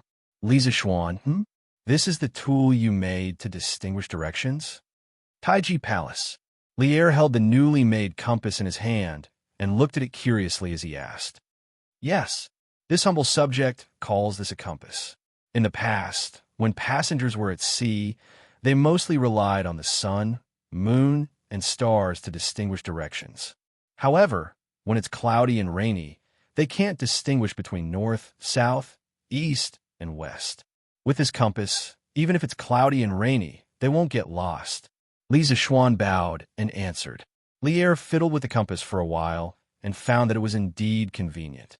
Thus, he said, not bad, to be able to make such an exquisite and practical compass in such a short time. I'm afraid that in the entire Tang Empire, only you can do it. How much does it cost to make? As an emperor, Lier was very qualified. The first thing he thought of was whether it was worth it or not, unlike Li Xiaogong, who directly asked for 1,000. Replying to Your Majesty, the cost of one compass is about 3 or 4 strings of coins. Your Majesty, please don't think it's expensive. I'm sure you know the approximate cost of the glass and the exquisite mechanism inside, so this humble subject didn't say much. As Li Zixuan spoke, he secretly looked at Lier's expression. It wasn't easy to earn money from an emperor. You're quite honest this time. How about this? According to the 4 strings of coins for one, the Imperial Court's fleet will purchase 200 compasses. As for the civilian merchant ships, have them buy from you. You must ensure that every 5 ships have at least 1 compass. Lier knew a thing or two about the prices of goods in Chang'an. He silently calculated in his mind, then nodded and made his decision. Your Majesty is wise. Li Zixuan inwardly breathed a sigh of relief and hurriedly began to flatter the emperor. You brat. This time, the Imperial Court's fleet is going south. If they make a loss, this humble subject will settle the score with you. Lier heard Li Zixuan's insincere flattery and laughed as he scolded. Hee, Your Majesty, don't worry. This time, the Imperial Court will definitely make a profit and not a loss. At least 10 times the profit. If sea trade couldn't make them rich, then what business in the world could? Li Zixuan was still confident about this. That's for the best. You brat, you should be rewarded for making such a powerful maritime weapon. However, the Imperial Court has been preparing for the southern expedition recently, so it's not appropriate to give out excessive rewards. How about this? When the fleet returns, if it's really as you said, this humble subject will be rewarded and you will be promoted. How about it? Merits should be rewarded, and mistakes should be punished. Lier knew how to use people, so he naturally knew how to make his subjects submit. Thank you, Your Majesty. What I have done is what I should do. I've never coveted rewards. When Li Zixuan heard that he would be promoted, he was a little excited. A while ago, he had wanted to be a marquis. He didn't know if he could directly be promoted to a marquis this time. In a moment of pride, he couldn't help but say a few more words to show his loyalty. However, Lier didn't fall for it. Oh, is that so? Then pretend that this humble subject didn't say anything. Li Zixuan was speechless. Lier's last sentence was, of course, a joke. As a monarch, he naturally wouldn't do anything that went back on his word. Leaving the palace, Li Zixuan held the warrant that Lier gave him. For the first time, he enjoyed special treatment in Chang and City Under the Night Sky. Along the way, he defeated 5 obstacles and 6 generals, and finally returned home. Xian, Or why are you back so late today? The doors are all closed. How did you get in? Madam Li and Father Li had been waiting in the hall. Seeing that Lisa Xuan had returned, Madam Li hurriedly stood up and asked, Mother, it's the thing that His Majesty asked me to do. It's already done. Just now, I was delayed in the palace for a while. Here, I used the warrant that His Majesty gave me to pass the inspection of the patrolling marquee. Then, I used this to let the officials open the door. Lisa Xuan took out a piece of paper from his sleeve and casually threw it on the table as he answered. Hey, you child, how can you just throw away His Majesty's warrant? Madam Li carefully put away the piece of paper as she reprimanded him. Mother, isn't it just a piece of paper? Let's eat quickly. After eating, I still have to mark the papers for the students. Not bad. After staying in the Imperial College for so long, you've made some progress. Father Li's face was full of smiles as he comforted him. Chapter 259. Gently in the night, the stars are shining. Teacher's room is bright. All night, every time I walk past your window, the bright light shines on my heart. Every time I think of you, my beloved good teacher, a burst of warmth surges in my heart, nurturing a new generation of hard-working garters tonight. The light is still bright, painstakingly writing your teaching materials. My tall figure is reflected in your window. It was already late into the night, but Lisa Xuan's room was still brightly lit. His figure bent over a few tables as he graded papers was reflected on the oil paper on the wall, making people involuntarily think of the nursery, rhymes sung by the people's teachers, who said that he was always slacking off and not doing his job. Lisa Xuan felt that he was very dedicated to his job right now. He had no choice but to be dedicated to his job. The weekend break was almost over, and Su Hongji was still urging him to get more papers. In the room, Xiaoxi finished grinding the ink and leaned over a small table at the side. She supported her chin and looked at her young master working there. Lisa Xuan was handsome to begin with, and it was said that a man was even more handsome when he was serious. Now that he was marking papers and frowning from time to time, he looked even more charming under the soft candlelight. Young master looks really good when he is serious. Xiaoxi supported her chin and couldn't help but think. When she reacted, her cheeks quickly turned red. Amazing. TSK. I didn't expect this. Meng Wenhao is really going to explode this time? Lisa Xuan didn't feel the flirtatious atmosphere at all. He also didn't notice that his servant girl had fallen in love with him. This fellow was still looking at Meng Wenhao's test paper and was still sighing. The questions he had set for the weekly exam were quite difficult for the students from the School of Mathematics. He had thought that they would be lucky if they could pass. If they could get 80 points, they would be considered excellent. He had never expected Meng Wenhao to make such a big news this time. Including the additional questions, Meng Wenhao had scored a total of 101 points, which was 10 points more than the second place, Bruiser. This was unbelievable. Young master, it's almost midnight. You should go to bed early. When Xiaoxi heard Lisa Xuan mumbling to himself, she instantly woke up from her fantasy. She hurriedly got up and cut the wick of the candles on the table as she asked with concern. The Li family was rich, so naturally they used high-quality white wax candles, unlike the poor families who still used oil seals. Not only were the candles dim, but they were also smelly. So fast, but we haven't even started to draw the map of the fleet heading south. Lisa Xuan patted his head. When a person was working seriously, time passed too quickly. Forget it. I'll do it tomorrow. Staying up late will affect my work efficiency. There was no room for carelessness in the drawing of a sea map. He had to be extremely careful. With his current mental state, he was afraid that he wouldn't be able to draw a perfect sea map. Xiaoxi will go and make the bed for young master now. Xiaoxi, why is your face so red? No, young master, you're talking nonsense again. It seemed that her little maidservant's thoughts were somewhat unhealthy, Then should he go with the flow and do something shameful? Lisa Xuan expressed that he was very conflicted in his heart. Newspaper for sale, newspaper for sale. The freshly baked Tang Daily. Today's headline: Interesting Pavilion Workshop creates magical nautical artifact. no longer afraid of getting lost in stormy weather at sea. Only 10 copper coins for a copy.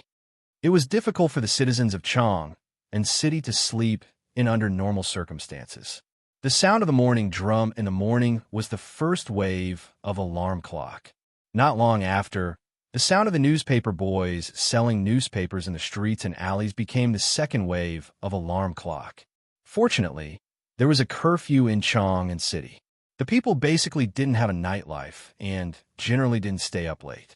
They woke up early and gradually got used to the noise in the morning. Didn't it sell for 5 copper coins in the past?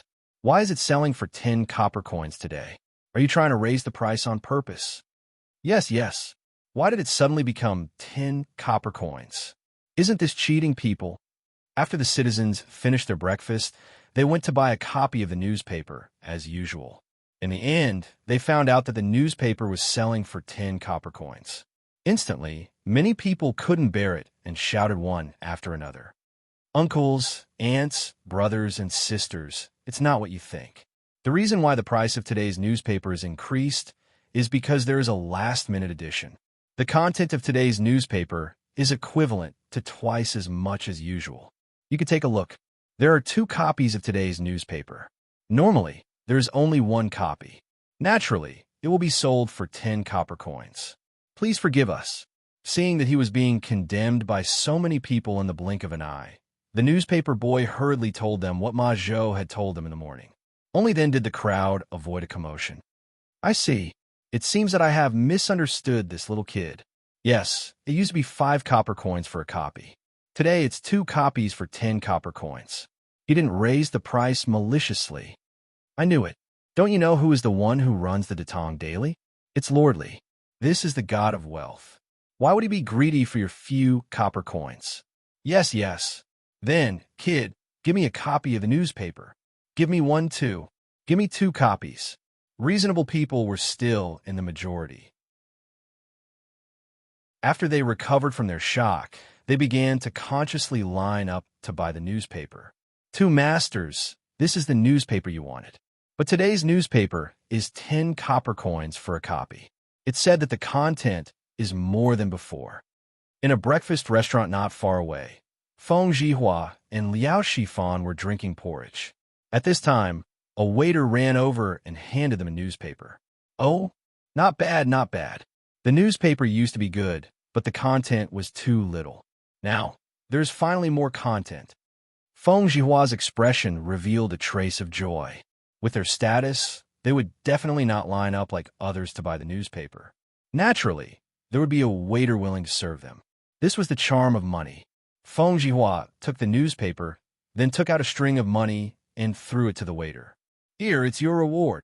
Thank you, master. The waiter quickly bowed and thanked him. Then, he very consciously left quietly. Oh, I just finished eating. Let's see what's added to today's newspaper. Feng Zhihua said with a smile as he handed a copy of the newspaper to Liao Shifan. Yes, I heard from a newspaper boy that the Strange Interest Pavilion has made another nautical artifact.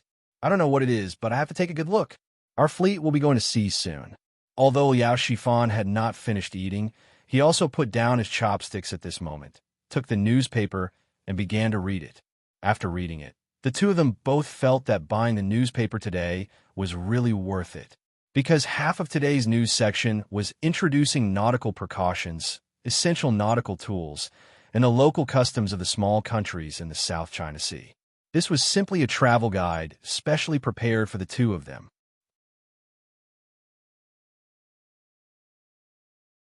Chapter 260.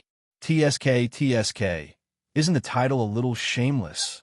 Brother Feng, what do you think of this compass?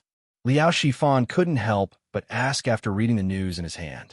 Feng Zhihua read it in detail, but he hadn't finished reading it. He didn't even raise his head when he heard Liao Shifan's question. I think this compass is very good. Shifan, you haven't been to the sea before, so you don't know the dangers. I've heard a few sailors describe their experiences at sea. The vast sea was boundless. If it was a sunny day, it would be fine, as one could determine the direction according to the sun, moon, and stars. However, if it was a rainy day, the scenery in all directions would be the same, and one would not know which direction to sail in. If you accidentally enter deeper waters, you won't have the chance to go ashore anymore. But with this compass, it's different. Even if we're unfortunate enough to leave the fleet, we can still use the compass and the map to find the right direction. Do you think this compass is useful? Sailing on the sea is so scary. It seems like this compass is really necessary. Liao Shifan's face flashed with fear as he mumbled. So you see, didn't the imperial court set a rule that every 5 merchant ships participating in this trip must have at least one compass? I plan to send someone to buy a batch of compasses from Chitu Pavilion when the East Market opens. Feng Jihua said with an indifferent expression. But this compass costs 5 strings of coins. The imperial court buys it at 4 strings of coins. So of course it's more expensive among the commoners. Isn't it too expensive? Liao Shifan couldn't help but ask. Feng Jihua heard his old friend's words and couldn't help but say earnestly, Shifan, don't be so short-sighted. Shifan, don't be so short-sighted. This trip to the south will increase our profits by at least 10 times or more. The more goods we send over, the more we'll earn. Comparatively speaking, this investment is worth it. Besides, we have to be conscientious when doing business. If we buy some compasses, the lives of our sailors will be better protected.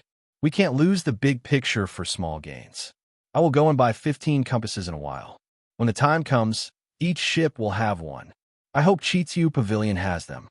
Brother Feng's words are reasonable. I will follow Brother Feng in a while. Shifan, you have to read the rest of the article carefully, especially this one, 5 things to watch out for at sea. I've learned a lot from reading it. I didn't expect that at such a young age, Lord Li is not only good at business, but also knows so much about navigation. It's really unbelievable. Really? Then I'll read it carefully again. However, ordinary people like us can't understand Lord Li. If my unfilial son is half as smart as Lord Li, I'd be willing to die immediately. Feng Jihua sneered and said, Shifan, you sure have a big heart. If that useless brat of mine had even 10% of Lord Li's intelligence, this old man would wake up laughing in his dreams. As the two of them talked, they started to talk about the younger generation. It was as if they were talking about Li Zixuan. Today's newspaper not only expanded the content of a news section, but also the novel section, which gave the novel fans of Chang an infinite surprise. Sun Manor. Wow, that's amazing. 10 chapters have been updated today. Oh my god, that's awesome. I didn't know that tips could be used like this. If I had known, I would have sent someone to tip him yesterday. Sun Zifan was excited. He was looking at the author's words at the end of the novel. Thank you, Li Zixuan, for your generous tip. I'll update again. Anyone who had read a novel would definitely have experienced the pain of not having enough books. When Sun Zifan saw that there were 10 chapters, of course he was excited. Yesterday, Little Fatty had a great ambition and wanted to write a novel himself. In the end, he locked himself in his study and spent the whole morning writing, but he couldn't even write a single chapter. He either wrote it and threw it away, or he threw it away and wrote it again. In the end, he flipped the table, patted his butt, and found his old legend of a mortal's journey to immortality to review it again. Although writing novels can make money, whoever wants to write can write. I'm not writing. I'll only be responsible for reading novels in the future. That was what Sun Zifan thought at that time. Kaiwa Square, Wang Meng's house. Wang Meng saw that today's novel section had taken up almost an entire newspaper. He was pleasantly surprised. He counted for a long time before he realized that there were 10 chapters updated today. Damn, 10 chapters. Pai Xiajue is crazy. Oh my, so many people tipped yesterday? Wang Meng glanced at the back of the newspaper and saw that it was a sea of red. They were all tipped yesterday for Legend of a Mortal's Journey to Immortality. Those who could leave their names on the newspaper had tipped more than 100 strings of coins. He roughly estimated that the total tipped was close to 10,000 strings of coins. 10,000 strings of coins. How much money was that? Wang Meng's heart couldn't help but tremble. Although he wasn't greedy, he couldn't help but gasp in the face of 10,000 strings of coins. If he could write novels like Leather Knight, it would be awesome. Sigh. It's a pity that I didn't get on the newspaper. But it's not bad to get this branch leader badge. Wang Meng's father was only a ninth-rank official in the Ministry of Works. His family wasn't rich.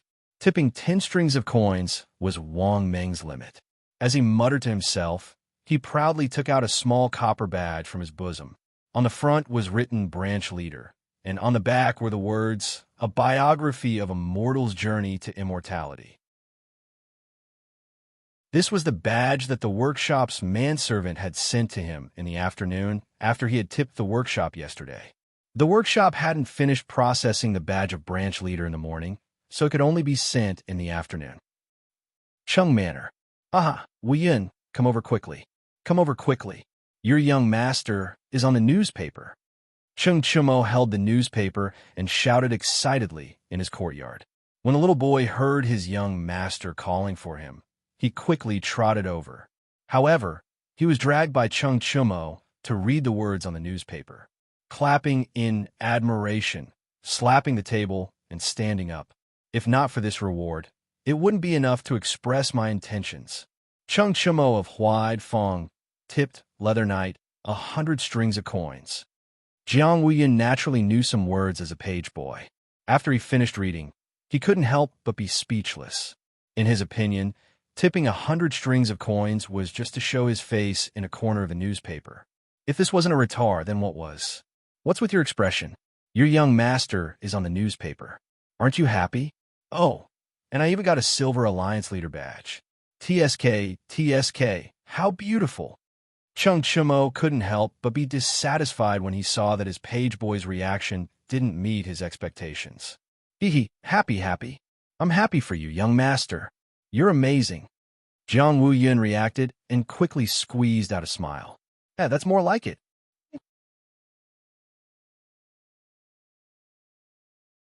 Chapter 261. South of Chang and City, Jinyu Academy. Hua Hongyi, Meng Tianhua, and Liao Feichun, these three fellow sufferers, began their daily routine of morning reading. However, it was the unlucky Meng Tianhua's turn to buy the newspaper today. He was so unlucky that a copy today cost 10 copper coins. It was twice as much as usual. As Meng Tianhua read the newspaper, he could not help but feel the pinch. Oh my God, so many people tipped The Legend of a Mortal's Journey to Immortality yesterday. All of them were tipped.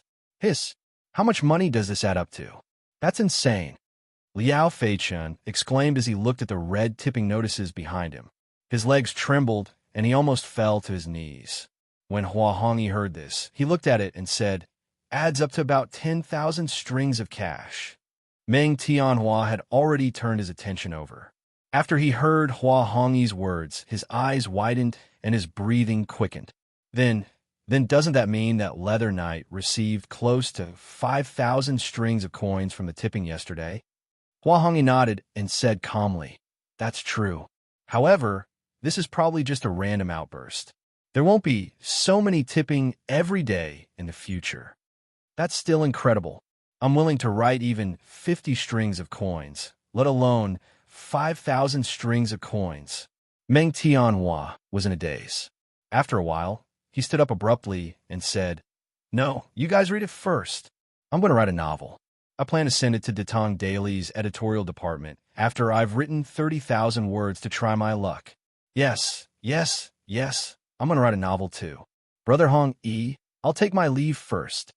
After Liao Feichun finished speaking, he hurriedly followed Meng Tianhua and walked away. Sigh, these two, seriously, do they have to be in such a hurry? Hua Hongyi sat on the stone bench and shook his head speechlessly. Azure Dragon Lane, Wang family residence. After Wang Renbiao finished his breakfast, he sat under the pavilion with a satisfied look on his face. He sipped his tea and read the newspaper. Beside him sat a little girl in a pink dress. The little girl was playing with a small golden badge in her hand. It was the Golden Alliance Leader badge given by the editorial department of Tang Daily. "Big brother, this badge is really beautiful," the little girl said with a grin. Although Wang Renbiao was interrupted, he didn't show any displeasure on his face. He rubbed the little girl's head and smiled. "Is that so? If Fei likes it, then Big Brother will give it to you. It was rare to be able to give away a badge that was exchanged for 1,000 strings of cash. Really? Thank you, brother. The little girl cheered and ran away. Young master, Yao doesn't understand why you would give 1,000 strings of coins as a reward to a complete stranger. Moreover, you don't seem to care about the Alliance Leader badge. Lung Yao asked doubtfully when she saw Wang Rinbiao's indifferent expression. Hee, Yao.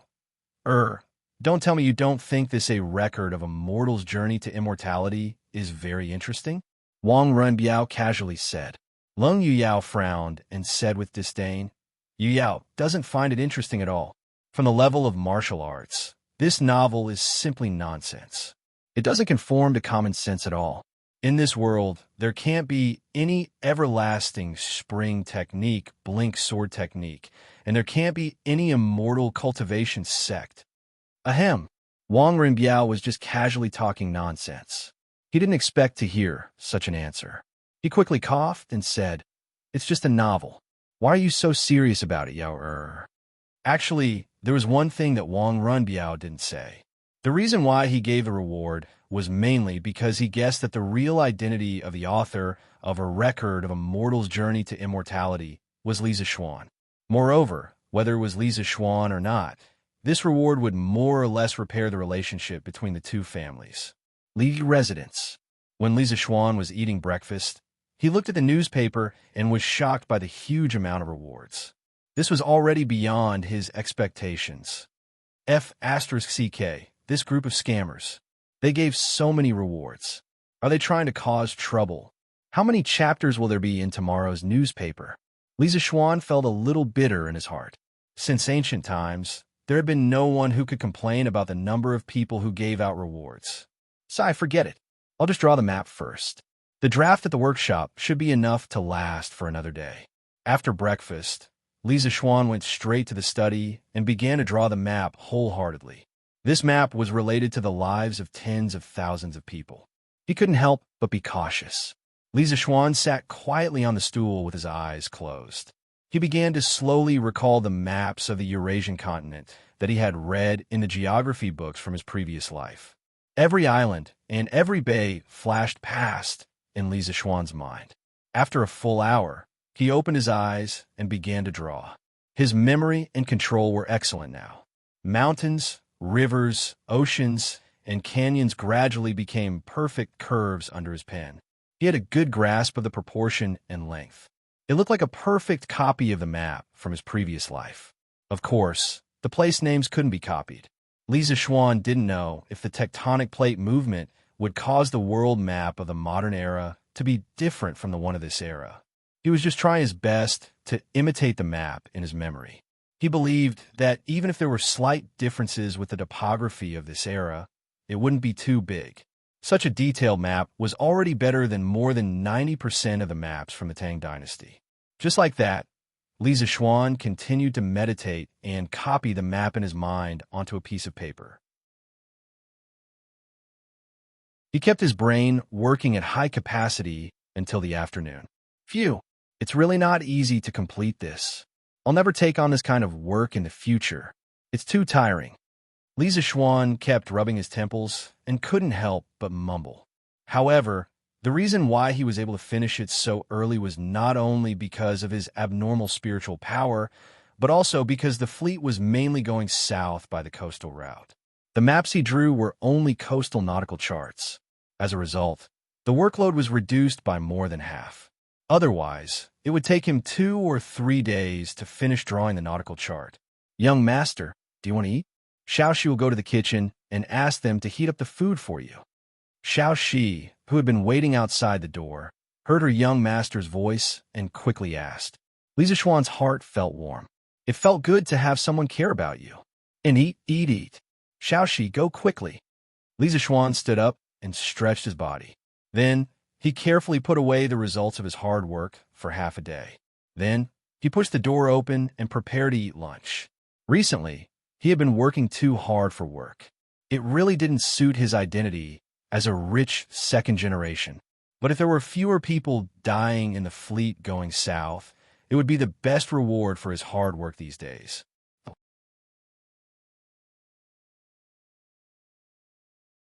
Chapter 262. It's out. It's out. Manager Fu, we've made color glass. In the workshop of the Strange Interest Pavilion, a middle-aged man with dirty hair and a slightly yellow face ran out of a porcelain kiln excitedly and shouted at Uncle Fu, who was not far away from him. Faubert stayed up late last night and couldn't stand the high temperature in the kiln during the day. After all, he was old. He stayed in the kiln for a while before coming out to catch up on his sleep while waiting for the news. At this moment, Faubert, who was half asleep and half awake, heard the noise outside and woke up abruptly. He quickly opened the door and ran out. Chong-gue, you've really made colored glass? Faubert's voice was mixed with excitement and disbelief. It's true. We've really turned sand into glass. Look, Manager Fu, this is the colored glass we've just made. After Zhang-gue finished speaking, he handed over an irregular glass ball. His hands were dirty, but the glass ball was transparent and shiny, forming a very sharp contrast. Fu Bo took it and looked at it carefully in his hand. After a while, he said excitedly, "That's great. This is great. It's really colored glass. It's even better than the colored glass sold by the barbarians." Song Xiaoxi. Quick, quick, go and tell young master the good news. Song Xiaoxi, who was at the door, quickly replied, "Yes. I'll go right now." After that, he ran out of the door in a hurry. Faubert looked at the colored glass ball in his hand and sighed. I didn't expect sand to really turn into colored glass. Damn those barbarians who sold colored glass at such a high price. Chong-gue quickly organized some people to produce a batch of compasses. This way, we can produce colored glass ourselves. The cost of compasses should be less than usual. This is great. Yes, Manager Fu. I'll arrange for some people now. Leave residence. Li Zixuan was wolfing down the food in the front hall. He had been busy since morning and hadn't eaten a single drop of water. However, he often encountered this situation in his previous life. As an engineering student, sometimes he had to work overtime and didn't even have time to eat. Wasn't this a common thing? Young Master Wang is here. At this time, Xiaoyi hurriedly trotted over and bowed. Oh, what was he doing here? Yes, please, please. Li Zixuan hadn't finished his food yet. He puffed out his cheeks and glared at Li Zixuan. Yes, young master. Xiaoyi took the order and left.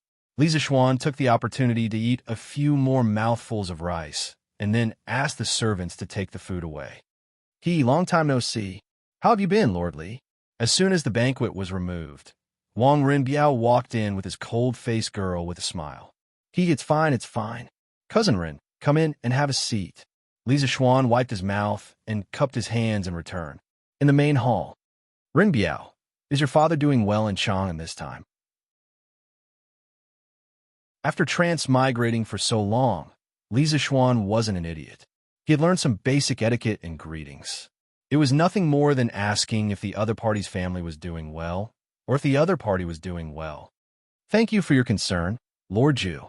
My father is doing well, but he has returned to Sui province the day before yesterday. There's really too much official business backlog in the provincial government. Wang Rinbiao cupped his hands and answered, "So fast. I was grounded at home before, so I couldn't see your father off in person. It's really a pity." Li Zixuan was surprised at first, then said with a face of regret. He had a good impression of Wang Yu. He knew what to do and didn't have the arrogance of those aristocratic families. Of course, the most important thing was that he was generous. Those few luminous pearls were still in Li Zixuan's room. In general, Wang Yu could be considered a person with a temperament. On the side, Lung Yuyao secretly rolled her eyes. She didn't believe that Li Zixuan would be so attentive to her master. It must be because of the gift from the Wang family. What a money grubber, Lung Yuyao despised in her heart. Wang Rinbiao didn't think like Lung Yuyao. He understood that since Li Zixuan said so, it meant that the relationship between the two families had eased greatly. This was what he and his father wanted to see. Thank you for your kindness, Lord Zhu. Rinbiao will definitely convey it to my father. I came to disturb you this time because I have something I need your help with. Li Zixuan laughed and said, Haha, Rinbiao, feel free to say what you need. I'll do my best to help. Wang Renbiao said happily. Thank you, Lord Zhu. I'm sure you know about the imperial court's recruitment of civilian merchant ships to the south. The Wang family also wants to participate in this vigorous sea trade. From today's newspaper, I saw that Lord Zhu's workshop had invented a small tool that can tell directions. It's very useful for navigation. So at noon, I sent someone to buy it from the Curious Pavilion. However, I was told that the first batch of compasses produced by the workshop had already been given to the imperial court. So, I wanted to pay a visit and shamelessly ask for some compasses from Lord Zhu. So it was about this matter. Lisa Xuan was moved and asked curiously, does the Wang family also have large ships? Indeed, not only the Wang family, but the other 6 aristocratic families all have some merchant ships. To tell you the truth, the 80,000 chicken seedlings that your lordship bought in one go last time were transported from the Jiangnan area through the Grand Canal by my younger brother, who borrowed my second uncle's merchant ship. He probably earned 5,000 strings of coins from this trip. This humble one only recently learned of this matter, so I hope your lordship will not blame me. The Wang family is also willing to return this sum of money. Wang Renbiao suddenly said with a solemn expression. Li Zixuan waved his hand and said unconcernedly, no need, no need. It's only 5,000 strings of coins. Besides, those chicken seedlings are worth that price. I'm quite curious to know how many merchant ships the Wang family intends to take out in this sea trade. Wang Renbiao pondered for a moment, then extended 5 fingers and answered, a total of 50. So, I hope that Lord Zhu can make an exception and give the Wang family 50 compasses first. Damn, 50 compasses. That was equivalent to 1/10 of the imperial court's fleet. And from Wang Renbiao's relaxed expression, it was obvious that 50 compasses were not all of the Wang family's merchant ships. Were these great families so rich? Li Zixuan was greatly shocked. First, he was shocked by the number of merchant ships. Second, he was shocked that Wang Renbiao wanted to give every merchant ship a compass. Even the heir was not so generous. The Wang family has so many merchant ships? However, was Renbiao planning to equip every merchant ship with a compass? There's no need, right? Wang Renbiao shook his head and said, this is not considered a lot. Lord Zhu, you may not know, but the great families have more or less been engaged in sea trade or river transportation, especially the Chui family of Bowling. As far as I know, they have at least 200 merchant ships. The scale is much larger than our Wang families.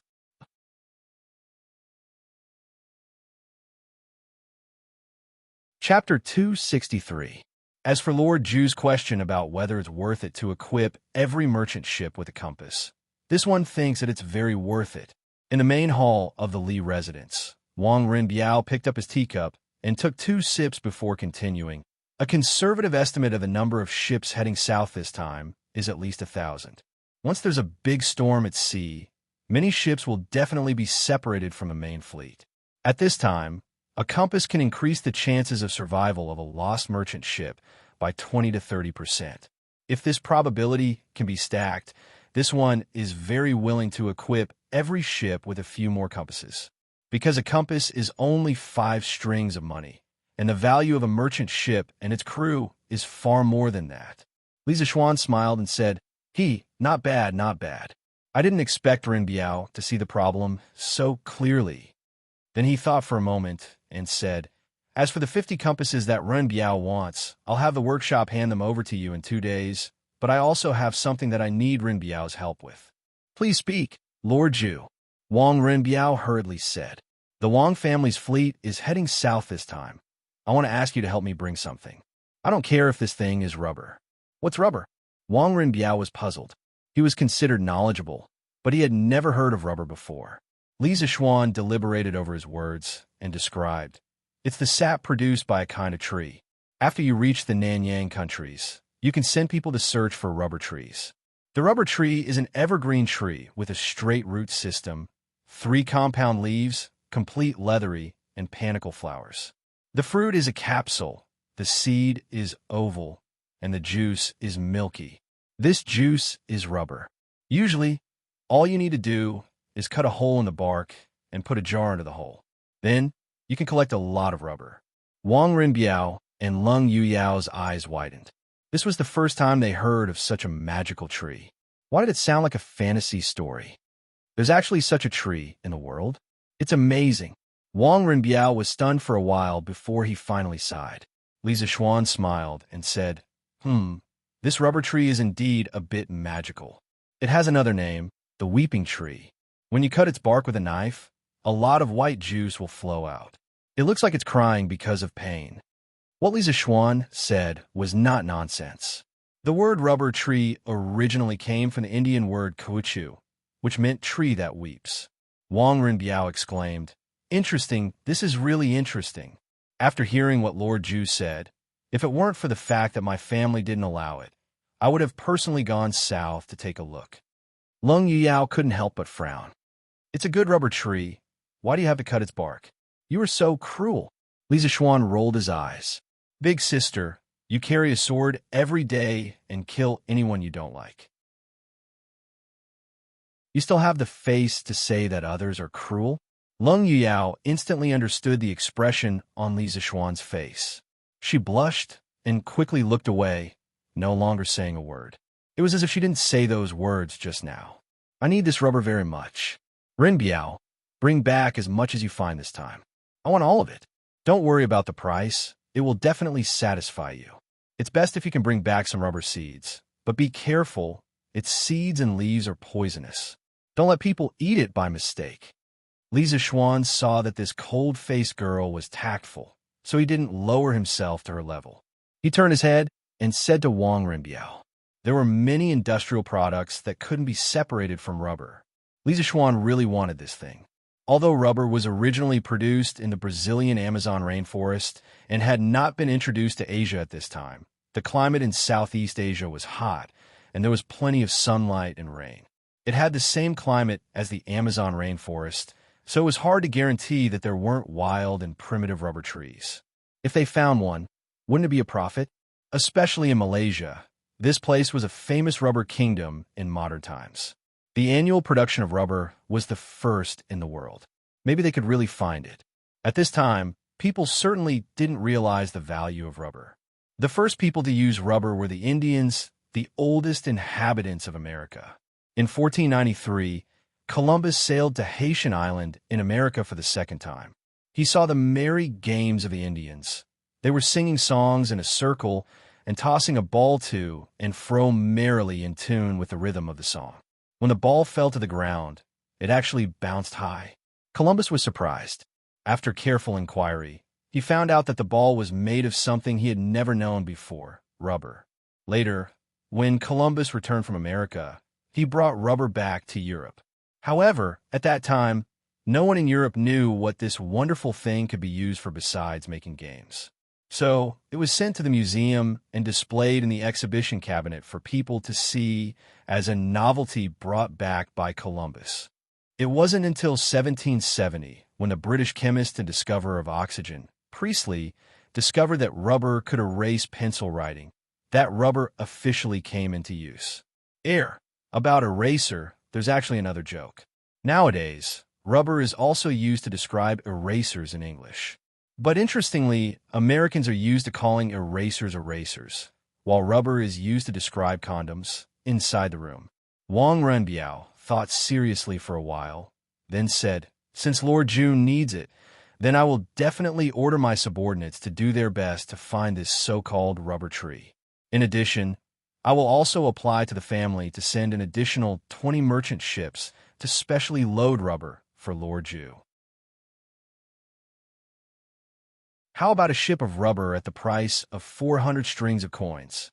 Of course, if it's not enough, we will also bring some goods back from there. But in this way, Lord Zhu will have to sell us 20 more compasses. Li Zixuan was happy in his heart. Wang Renbiao was opening a back door for him, because if he transported a ship of silk and porcelain to Nanyang in exchange for some spices and food, the profit would definitely be more than 400 strings of coins. A conservative estimate would be at least 2,000 to 3,000 strings of coins. This was not an exaggeration at all. That was how profitable ocean trading was. Compasses are not a problem. This time, the compasses that the Wang family needs, our workshop will give priority and provide them for free. Don't worry, Rinbiao. If your family's fleet can really find rubber trees in Nanyang, then this time, I, Li Zishuan, will owe your Wang family a favor. Li Zishuan returned the favor. He was the kind of person who would return the favor 10 times over if someone gave him a foot of respect. Wang Rinbiao was shocked, and the importance of this matter instantly increased. He quickly cupped his hands and said, "Don't worry, Lord Zhu. As long as there are rubber trees in Nanyang, our Wang family's fleet will definitely find them this time."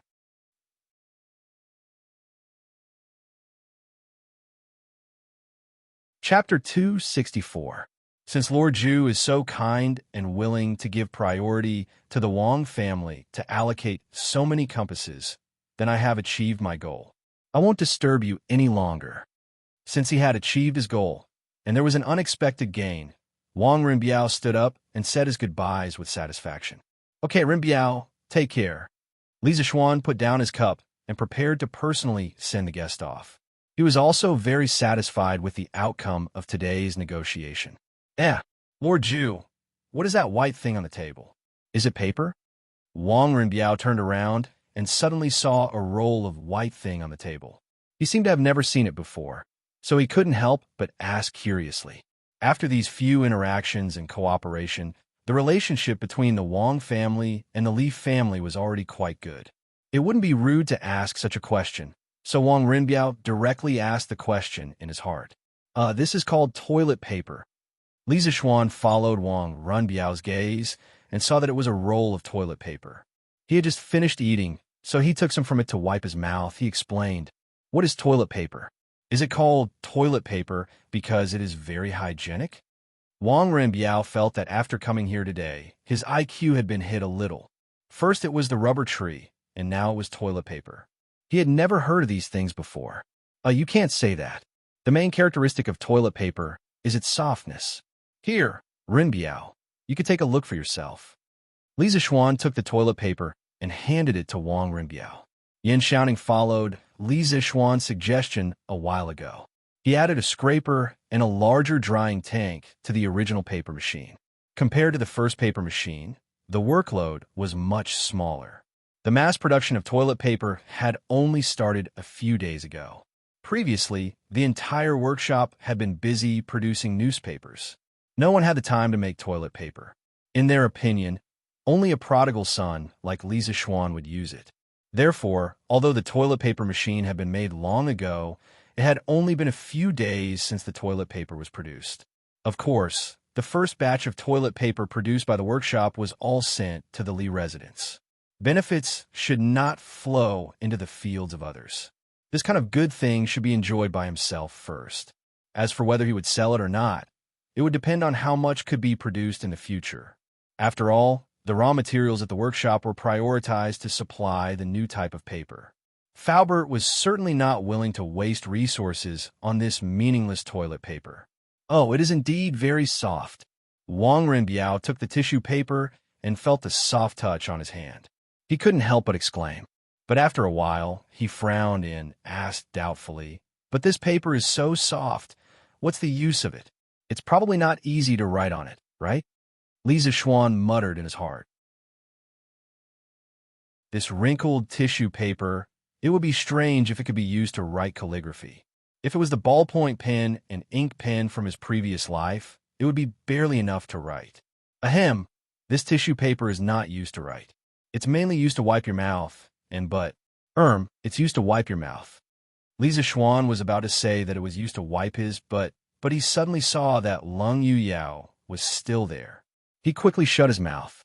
Although he didn't have a good impression of this ice-cold girl, it wasn't good to say that it was used to wipe his, but in front of her. Is it only used to wipe your mouth?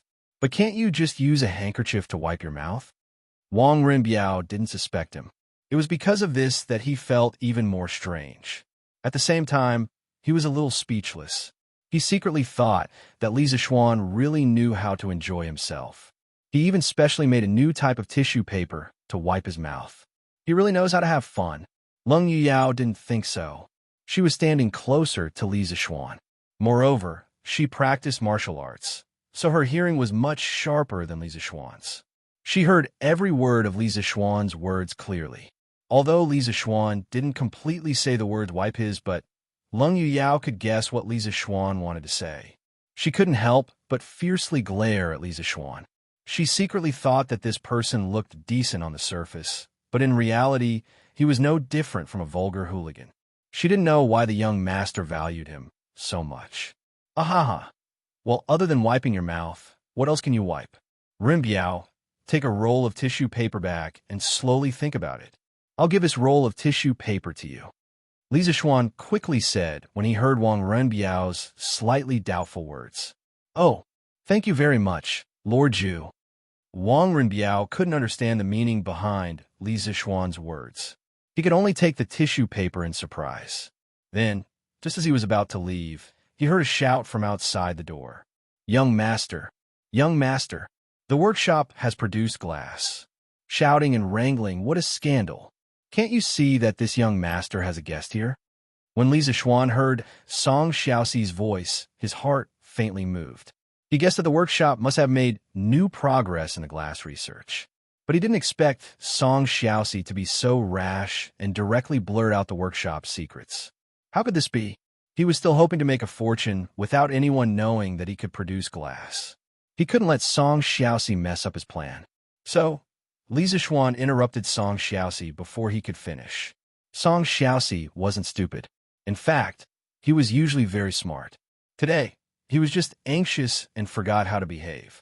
When he heard Lisa Schwann's words from outside, he instantly knew that he had been too rash and messed things up. He was so scared that his legs trembled as he entered the house with fear and trepidation. He bowed to Lisa Schwann and said, "Why, young master? I'm sorry. Oomph. You can leave now. I'll deal with you later." Lisa Schwann was indeed a little angry. He was usually pleasant, but it didn't mean that he wouldn't get angry. It didn't mean that his subordinates could be unruly. Song Xiaoxi really did cross the line today. After Song Xiaoxi obediently retreated to the corner, Lisa Schwann looked at Wang Renbiao and smiled. My family servants are rude. Cousin Ren, please don't laugh at us." Wang Renbiao's eyes flashed, and he quickly said, "You're too kind. It's mainly because Lord Zhu treats people with generosity. Since Lord Zhu has something to do, Renbiao will take his leave now." Lisa Schwann didn't purposely ask him to stay. He did have something to do. So, he cupped his hands and said to Wang Renbiao, "Cousin Ren, take care. We'll meet again when we're free." Wang Renbiao smiled and replied. Then, he took Lung Yuyao and was about to leave the main hall. Before Lung Yuyao left, she looked at Lisa Schwann with disdain. Lisa Schwann was really confused. He didn't do anything wrong today and didn't harm the little girl. "Oomph. You used this toilet paper to wipe your mouth. You're so disgusting," Lung Yuyao said in a voice that only the two of them could hear. After that, she didn't give Lisa Schwann a chance to explain and left Lisa Schwann alone in the wind. No, Lisa Schwann almost vomited blood. "Big sister, you misunderstood, okay? This toilet paper is not like a handkerchief that can be washed and used again. My toilet paper is only for one-time use. How is it disgusting?"